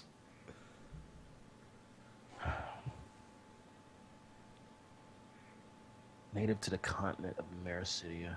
Good lord. Why do you give me the hard ones? This is really hard. Well, there's one really, really obvious one. Yeah, really obvious. Rafflesia? No, not Rafflesia.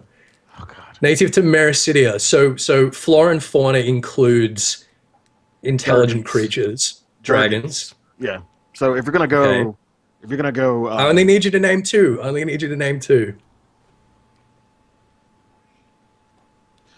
Fine. Twin. Are you gonna count Twintania? Yeah. Twintania is a dragon. You fuck off. Yeah, but he doesn't want the name. There's no enemy in the game called Dragon. Fine, fuck it. Dragons are native to Mericidia. Yeah. Okay. You can't just name me two different types of dragon. Fuck that. Since I would have done the paintings. Fuck. Mericidians. Flora and fauna.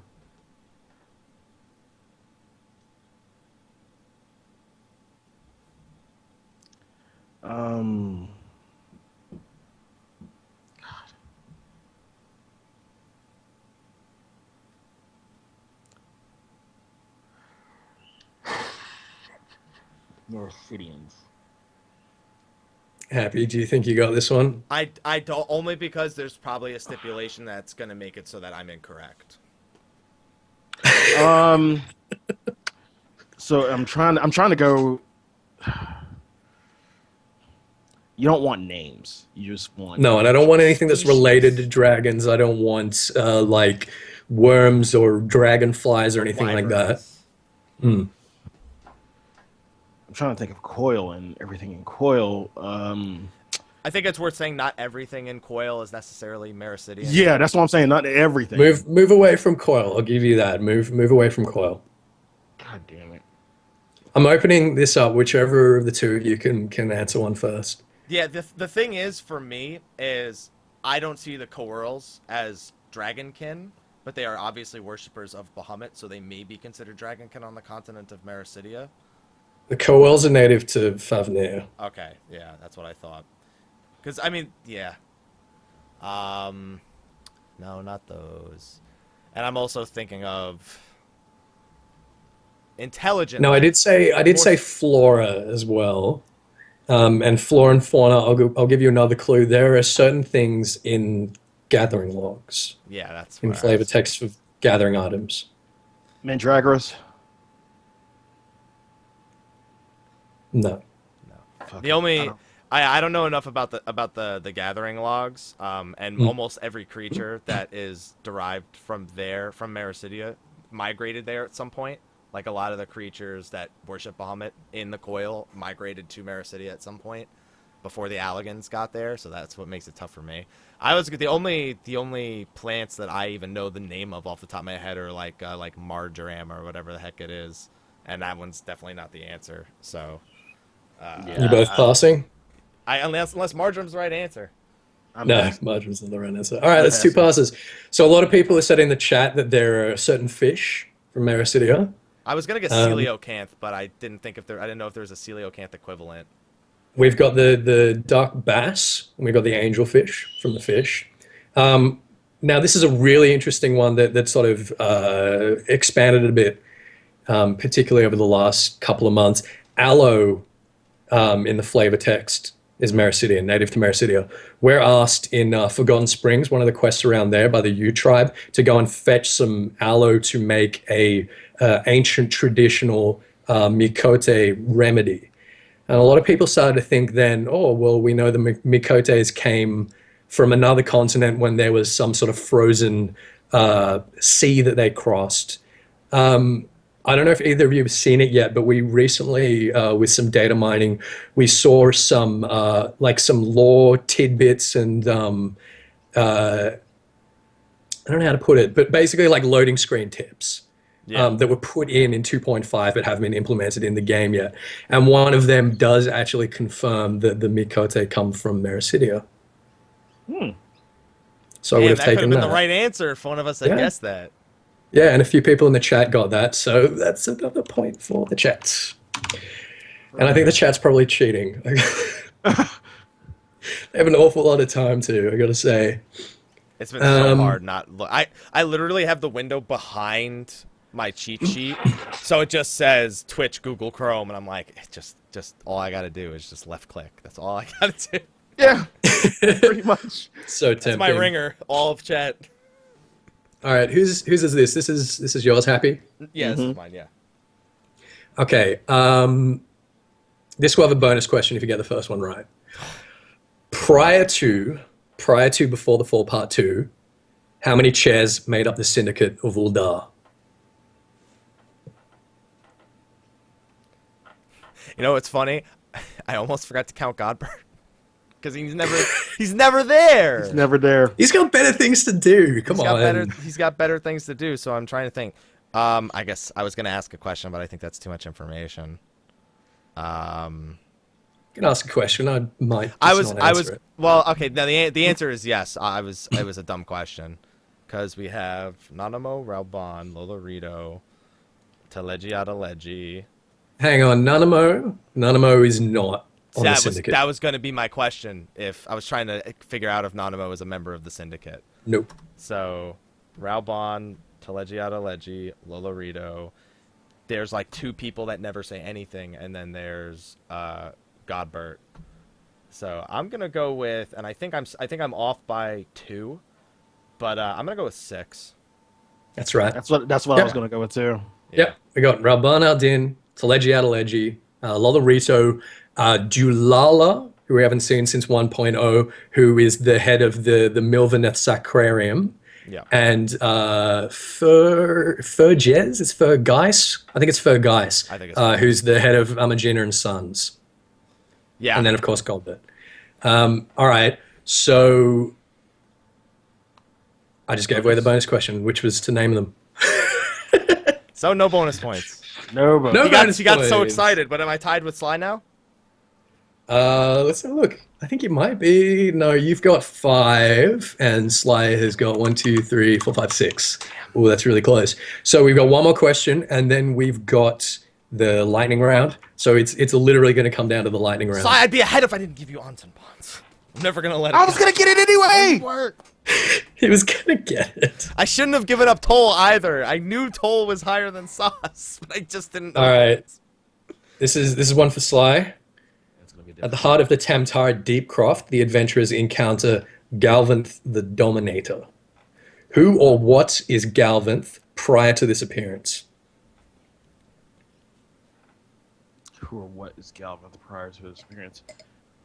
In terms... I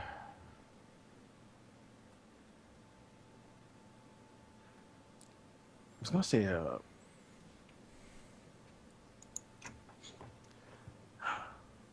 I was gonna say Mind Flayer, but that's wrong.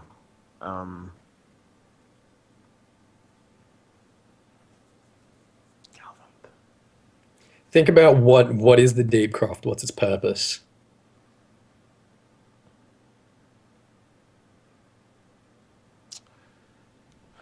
I want to say it was some kind of royalty of some sorts.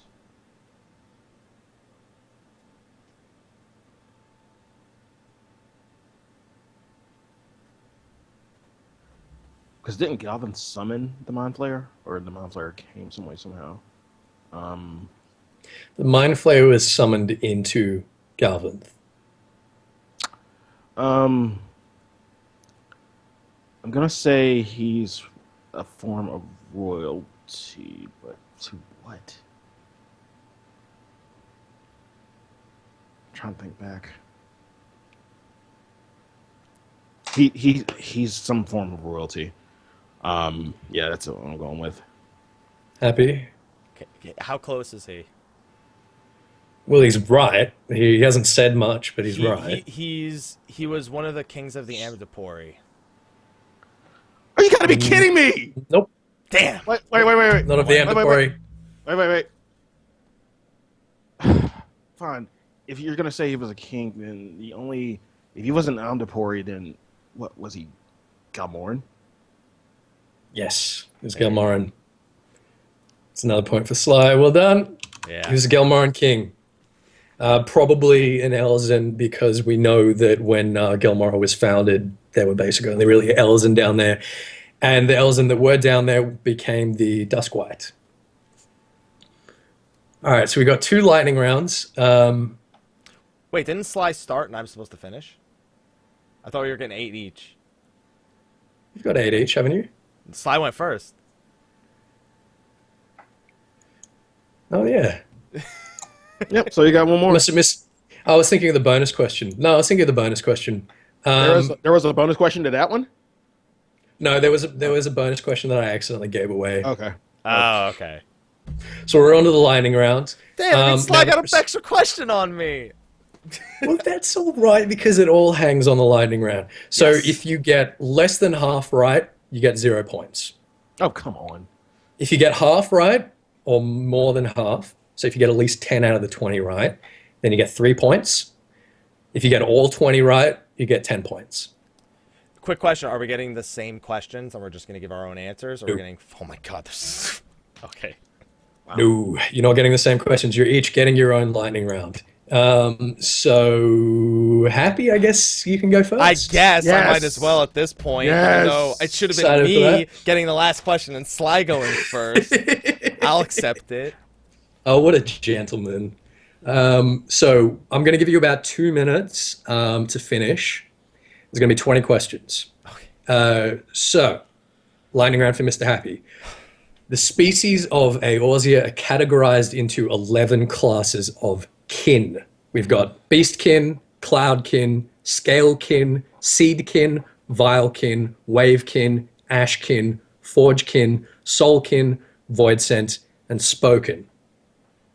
So I'm going to name a monster or a creature. I'm going to name 20 of them, and I want you to put each of them into one of those categories. All right? Sly, you win. All right, let's do this.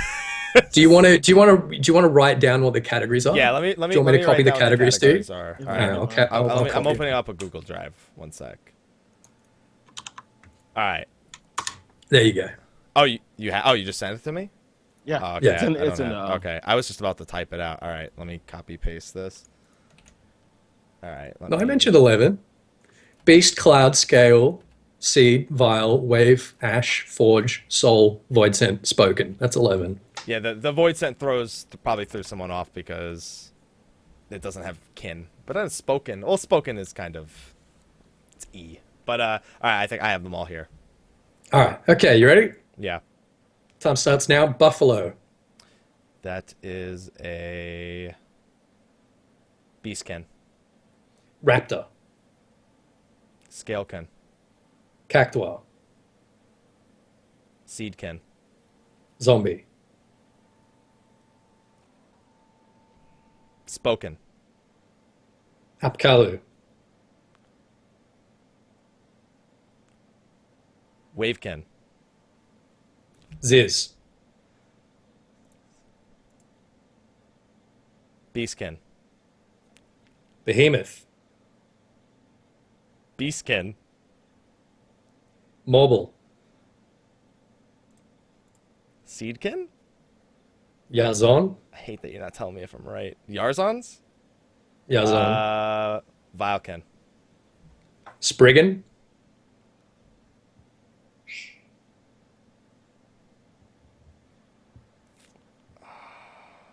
uragnite, Wavekin. revenant, Those are the ghosts. mm-hmm. Voidsent? Lalafell, Devils. voidsent, Spoken. I don't know that one. croc, The Croc? Ugh. mm-hmm. Ashkin. tonberry, Soulkin. gargoyle, Voidsent. mammoth, Man, I thought those things were made by people. Pass. Miranite,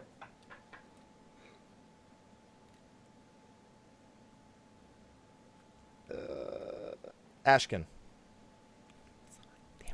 Dullahan, Voidsent. yeah, and zoo. Zoo the birds. Cloudkin. The birds. All right. So you got 11 out of 20. Oh, thank God. So you got 3 points. So God, if I was Sly holding my gets breath less for than you 10 there. right, I win. Yes. Yes! That's right. So that's 3 for Happy. Now, Ashkin. What is an Ashkin? I don't know. I was throwing that. Tried to use that one as little as possible. So Ashkin's undead. Okay. So we got our zombies, we got our revenants for Ashkin. Soulkin, Spriggan, golems, stuff like that. What was the other one? Forgekin. So Forgekin is anything mechanical. So all of the Allergan, like clockwork stuff, that's Forgekin, as is the Mammoth, as is the Mirror Knight. Interestingly, the Mirror Knight is actually mechanical. Okay. All right, so that's 3 points for you. That was pretty good. It's pretty solid. Sly, you ready? No. Pressure's on, Sly. All right, this one, different questions, but this will be a similar format. Like I say, about 2 minutes. You are to categorize each of the following NPCs by both race and clan. I have to do two? You have to. Well, race is pretty damn easy. Come on, let's be fair. Okay, race. So is race and clan. Are you familiar with all the clans, or do you want to write them down? Right. Yeah, I need to write them down. All right, I'll write them down for you. We got. Let's go race by race. So here we've got Highlander and Midlander. Mm-hmm. Elezen, we've got Wildwood and Duskwhite. Rogaden, we've got Seawolf and Hellsguard. Lalafell, we've got Plainsfolk and Dunesfolk. Mikote, we've got Seeker and Keeper. What am I forgetting? Here, Elezen, What am I forgetting? Lalafell, Rogaden, Mikote. You're not including the Aura, are you? Yes, Aura. What have we got? We've got Rayan and Zayla. Am I saying that right? I think I'm saying that right. I'm pretty sure that's right. Right enough. Okay. All right, you got them down?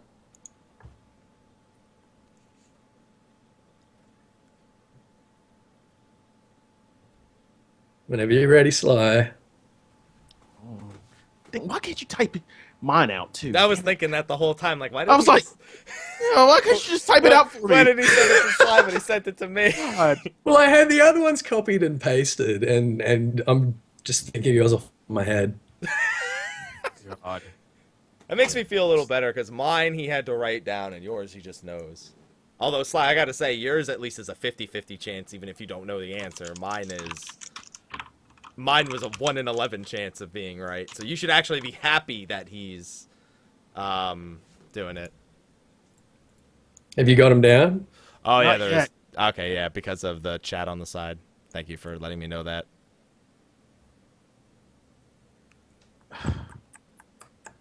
Second. Well, Yugiri isn't the only possible Aura. I think we've got one of Yugiri's handmaidens or something, don't we? You tell me. You're the one with the you're the one with the question. Yep, got him. All right. All right, okay. Here we go. Rabban al-Din. Rabban al-Din is...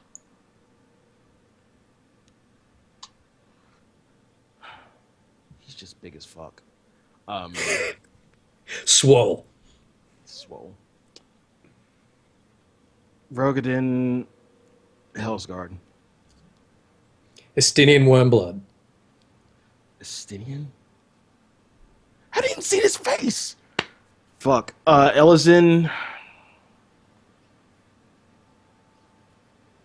Wildwood.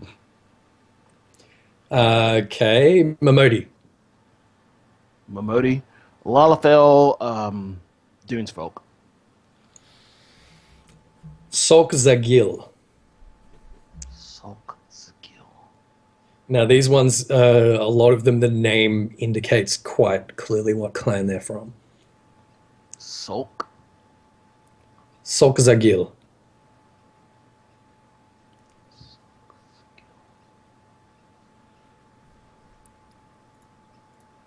Pass. I'll come back to it. Again. Nashu. Mikote, Seeker. Riol.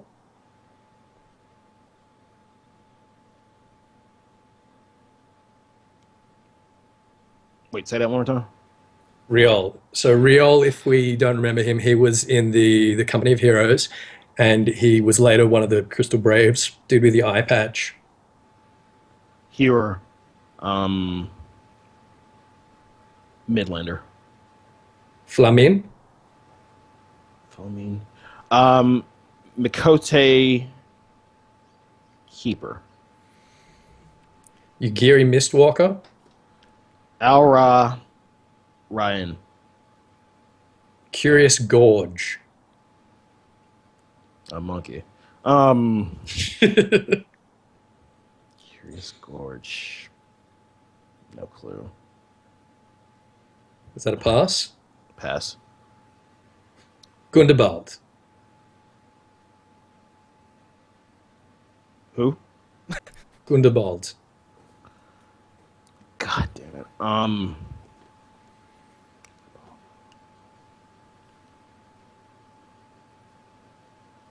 Here, Highlander. Yep, that's wrong. But go ahead. Kani Sena. Kane Senna. Kane, she's a freaking hero. No, she's not. She's not Ellison. I want to say she's Ellison, but she's not. She doesn't. She hides her ears well. She's here, Midlander. Papashan. Papashan. Lalafell. Plainsfolk. Redolent Rose. Say that name one more time. Redolent Rose. Redolent Rose.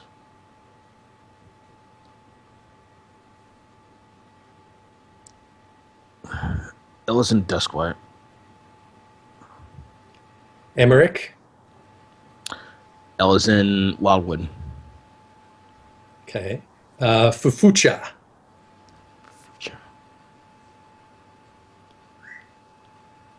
Okay, and this one's in the name.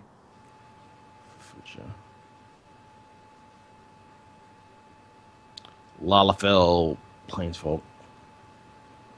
Rolf Hawthorne. Rogadin Seawolf. Folkes.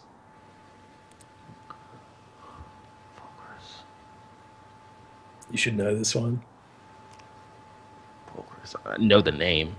Just trying to remember. Face, Fulcrus.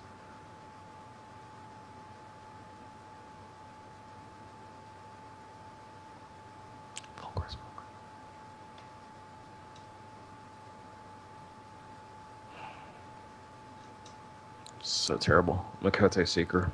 Pass it. I don't care. Haemon Holyfist. Say that last name one more time. Haemon Holyfist. Haemon Holyfist. Rogadin Hellsguard. Alberic Bale. Alberic Bale. Ellison Wildwood. And last one, Yzael. Yasale. Makote. Ysael. Wait. Ysael.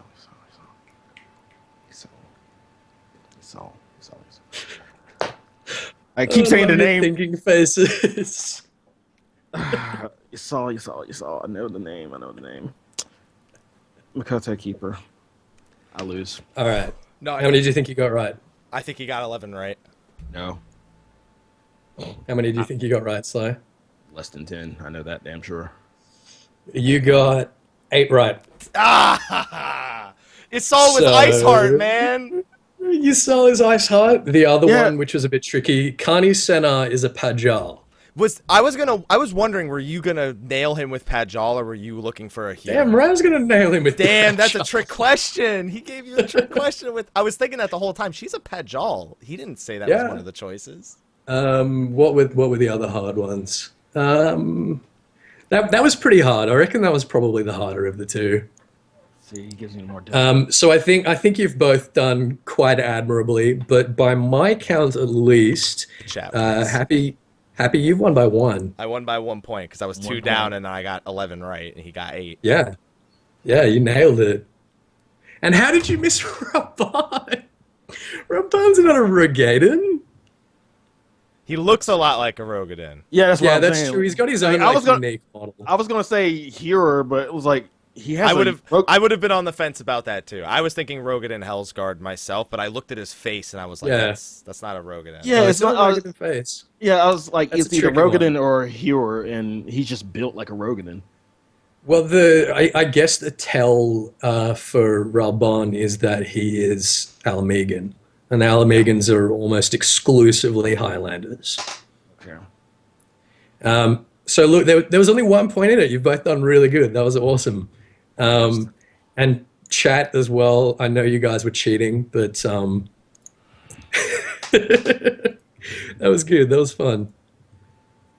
Yeah, apologies for the mess up with the thing. I didn't consider that with the beastkin and everything listed there that it was gonna screw up the chat. It screwed up the scaling. Yeah, I forgot that when you open up the chat, it could have been worse. I could have showed the contact list. That would have been terrible. But see, yeah, Happy, you only had one thing to say. I had to name. Well, okay, but here's the thing. I would have done better with your. I specifically would have done better with yours because to me. It was really? I knew every character's initial race. I would have had a harder time guessing their actual affiliation. So to me, it was 50-50 for every single name. Whereas for mine, I felt like other than a few obvious ones, my chances were 1 in 11 when I didn't know. I don't know. Mine was hard in its own regard, only because I didn't know what Ashkin, Forgekin. I didn't know Ashkin, Forgekin. Or Spoken, and then I only briefly knew Wavekin. Spoken are well, think about it. Spoken are the ones that speak.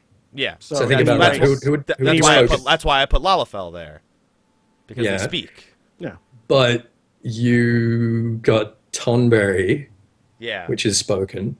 I don't know what you called Tonberry. I called Tonberry. But Tonberry's I called them a Vilekin.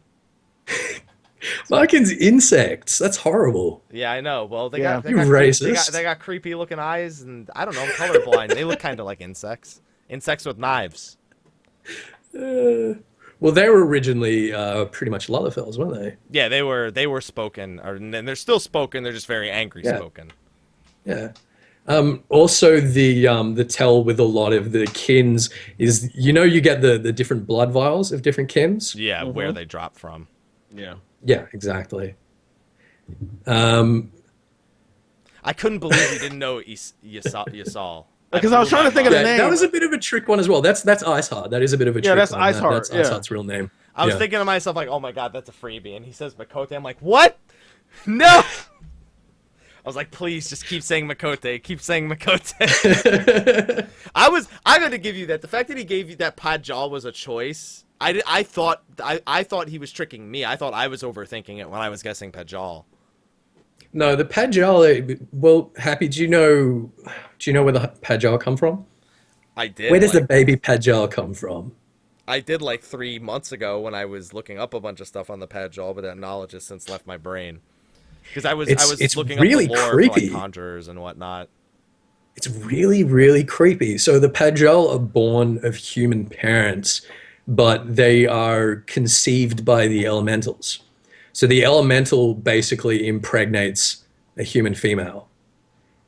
And you get the Pajal, who are, as we know, they act as this intermediary and I guess the sort of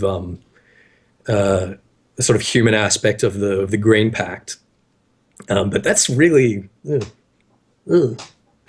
don't know how I feel about that. There's some fan fictions out there about that somewhere. That's all I'm gonna say.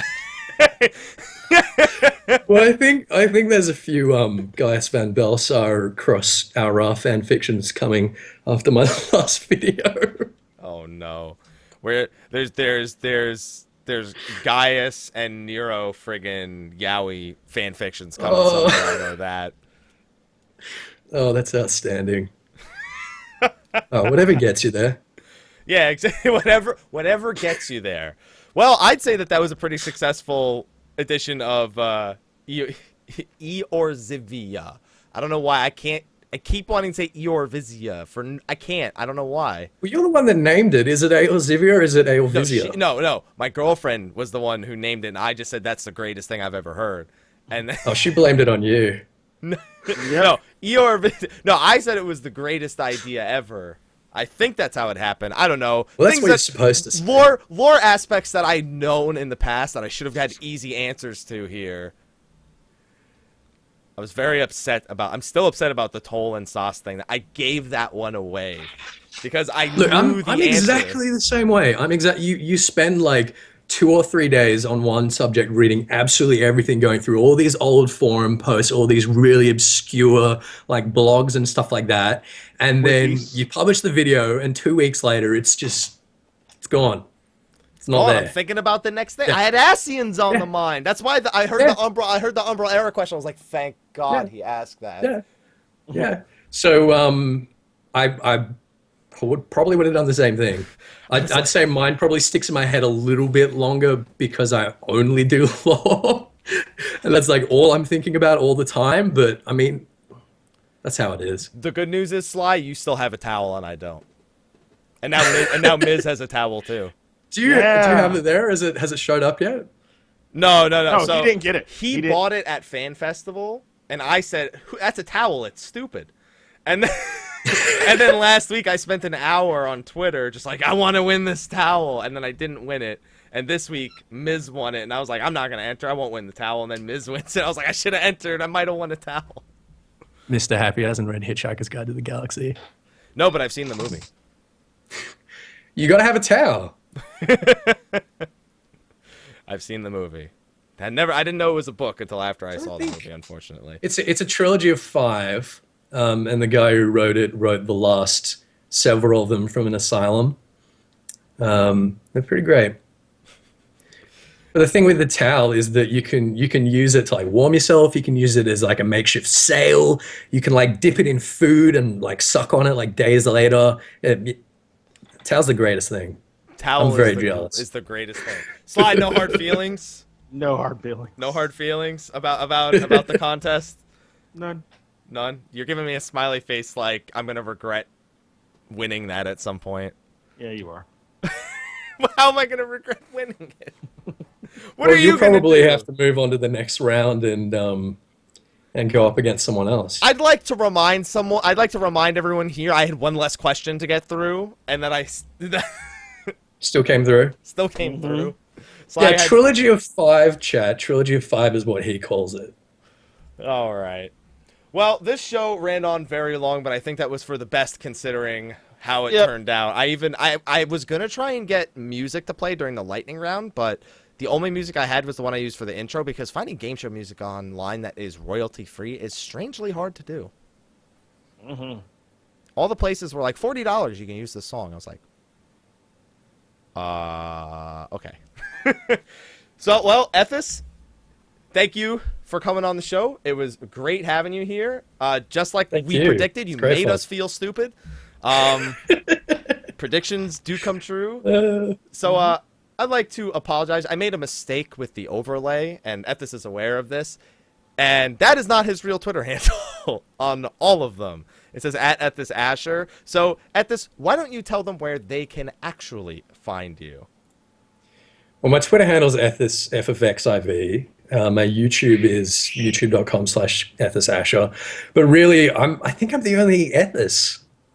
I think that if you just type Ethys into Google, it's kind of all there. It's all me.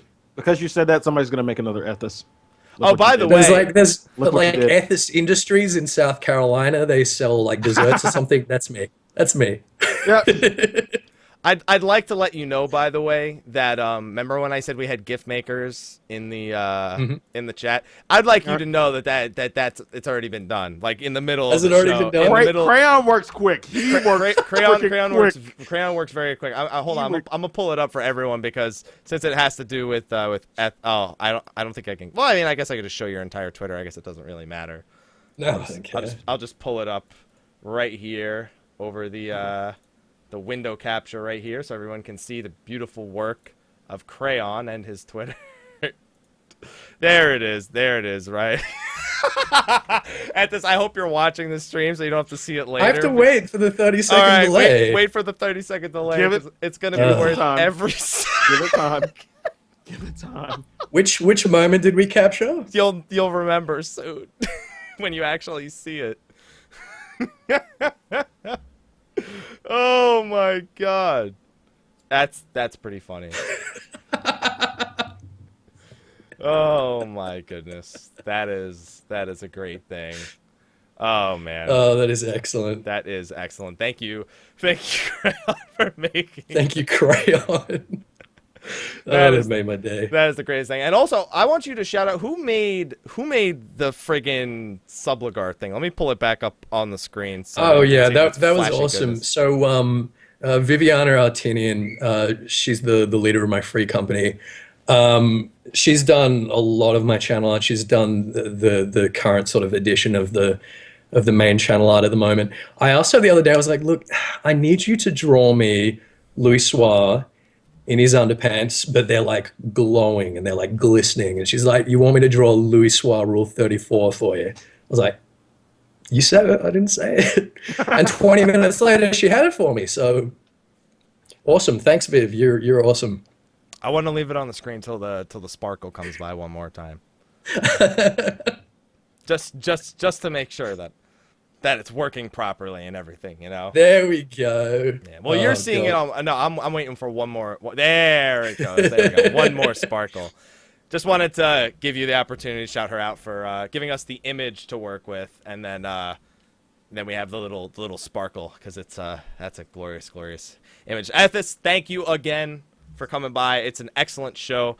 I hope that you take this idea and run with it on YouTube, because I think people would love the trivia show, and I think you can keep making this a thing, because there's a lot of questions you didn't get to ask us yet. We can maybe do them in the post show, maybe. Kind of redeeming ourselves. There's Slyh. There's no redeeming us, literally, unless we talk about something we already know. There's no way we're gonna. Yeah, that's fine.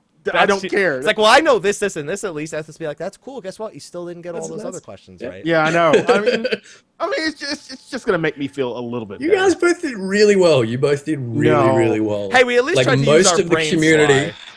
I hate to say it, and actually, I might be wrong. I might just be being pessimistic here, but I feel like most of the community would have gotten maybe 1 or 2 points from that whole thing. There's so little interest in the lore. Everyone is skipping cutscenes, and it's like. It's you and me happy, and Slyh obviously talking about the story, and everyone else in the community here is trying to get people interested in the lore, and it's awesome.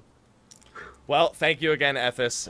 It's been great having you on. Slyh, this is your chance to redeem yourself. Why don't you tell everyone where they can find you? And do it with some lore involved, so you need the whole redeeming thing to actually be here. No. You can find me at twitch.tv/Slyakagreyfox, Twitter at Slythefox, Instagram at Slyakagreyfox07, and on Behemoth as Fox Slyh. Alrighty then, and I am your other co-host, the one who screwed up a few things during the show. Sorry about that, but I mean, professionalism, it is our motto. Michael, Mr. Happy Poveroma, you can find me at every single thing, Facebook, Twitter, Twitch, Mr. Happy 1227, and on YouTube, Xehanort1227. I swear one day YouTube will let me change that. But anyway, does anybody have any last statements before we call it a show? Nope. Okay. Thanks for having me. Just like, nope, we're done. That's it. Just shrug it off. There we go. All right, everyone. Thank you in the chat for watching. Thank you for watching this on YouTube. We will see you next week. And until then, have a good night. Have a good morning. Have a good afternoon. Take care.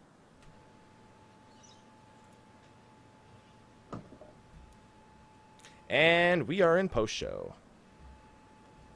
Yeah, there's a lot of salt between Slyh and me. I said no hard feelings, but that was complete bullshit. Yep. I thought you guys would be more salty at me. No, because what we're gonna be salty at you for knowing stuff. That's not nice. It wasn't off the top of my head. I've been preparing this. Oh, great. Off the top of your head, and we couldn't figure it out with minutes after minutes of hard thought. Oh, my goodness. So, real quick, while we're in the post show, I should have actually said this during the show, and I may actually still include this in the YouTube section. The show is actually on iTunes now. State of the Realm is on iTunes. However, currently, a lot of placeholder stuff is there. For example, the shows are supposed to be in reverse chronological order, with 13 being first. Well, that's mostly true. SoundCloud, who we're using the RSS feeds, they actually had some issues in the upload order. I don't know why, but 2 and 11 are out of order, so it goes like 13, 12, 2, 10, 9, 8, 7, 6, 5, 4, 3, 11, 1, or something like that. And also the image on iTunes is only a placeholder for the time being, because we'll have to fix that up to meet the right dimensions. But if you have a podcast app of any sort, now that it is on iTunes, you should be able to find it just by typing in State of the Realm. Whew! All right, I didn't breathe that whole time. Nice job. That's impressive. Yeah. That's good. If I did breathe, I don't remember. I blacked out while I was saying that, because I rehearsed that before the show and forgot to do it during the show. Oh, man. Oh. So if anybody here has any questions for Ethys, because, I mean, obviously, Sly and I don't know shit, so why would you ask us questions? Yeah. Just feel free to ask them in the chat. Well, I've seen a couple. Ethys, what lore are you most interested to delve into in 3.0? I'd say at the moment probably Alexander, because it's the one we've heard least about. But I'm going to be spending the first at least 2 or 3 weeks of release without sleep, just recording nonstop and writing nonstop, as I'm sure both of you guys will be as well. So we don't have a lot of info on Alex. Do you have any sort of background on Alex? I had when we first got the first Heavensward trailer and we were told Alex is going to be in it, I had this really fun idea of how they could do it. I don't think they're going to do it, but talking about the Illuminati and how they're always kind of, a little bit silly. There's this this common trope in sort of fantasy literature of flying castles and I was thinking that, it might be in the Sea of Clouds, it might literally be flying, which doesn't seem to be at the moment. But there's the origins of what most people know now as the colony drop from Gulliver's Travels, where there was basically the ruling class would be in this flying city, this flying fortress. They'd be governing the towns below, and whenever the towns started to get rebellious, they would literally just drop the whole city on top of them. Wow. So I had this really fun idea that maybe the Illuminati were going to mobilize that and try to drop it on one of the city-states.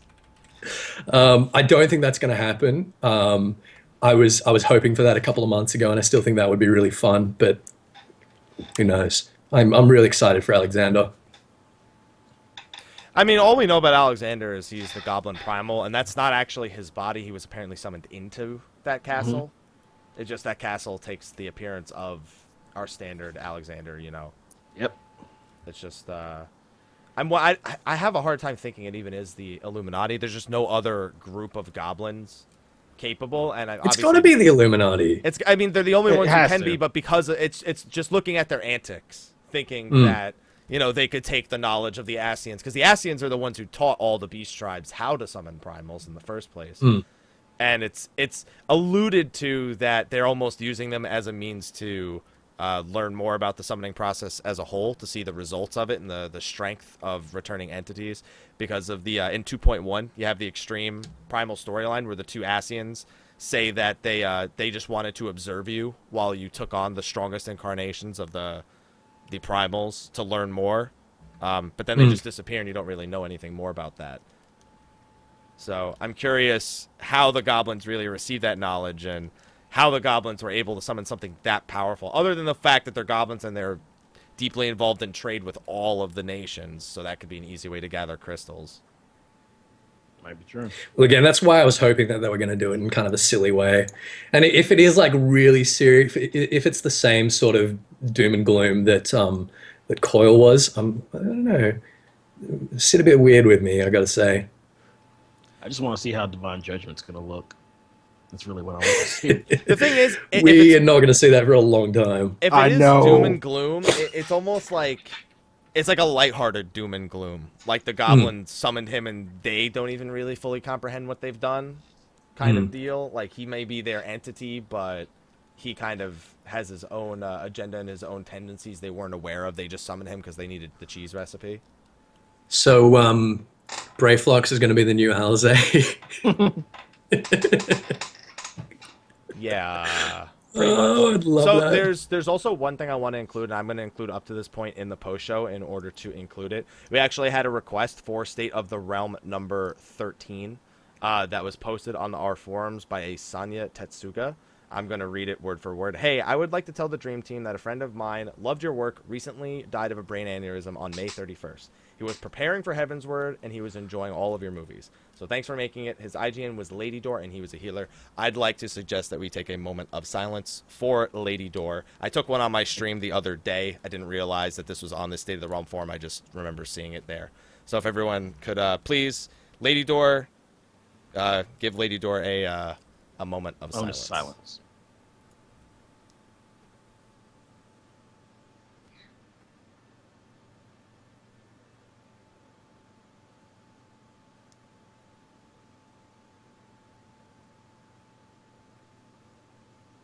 All right. Thank you, everyone, for participating. Even the chat. Yeah. Thank you, chat. Thank you. Completely didn't move at all for the duration of that.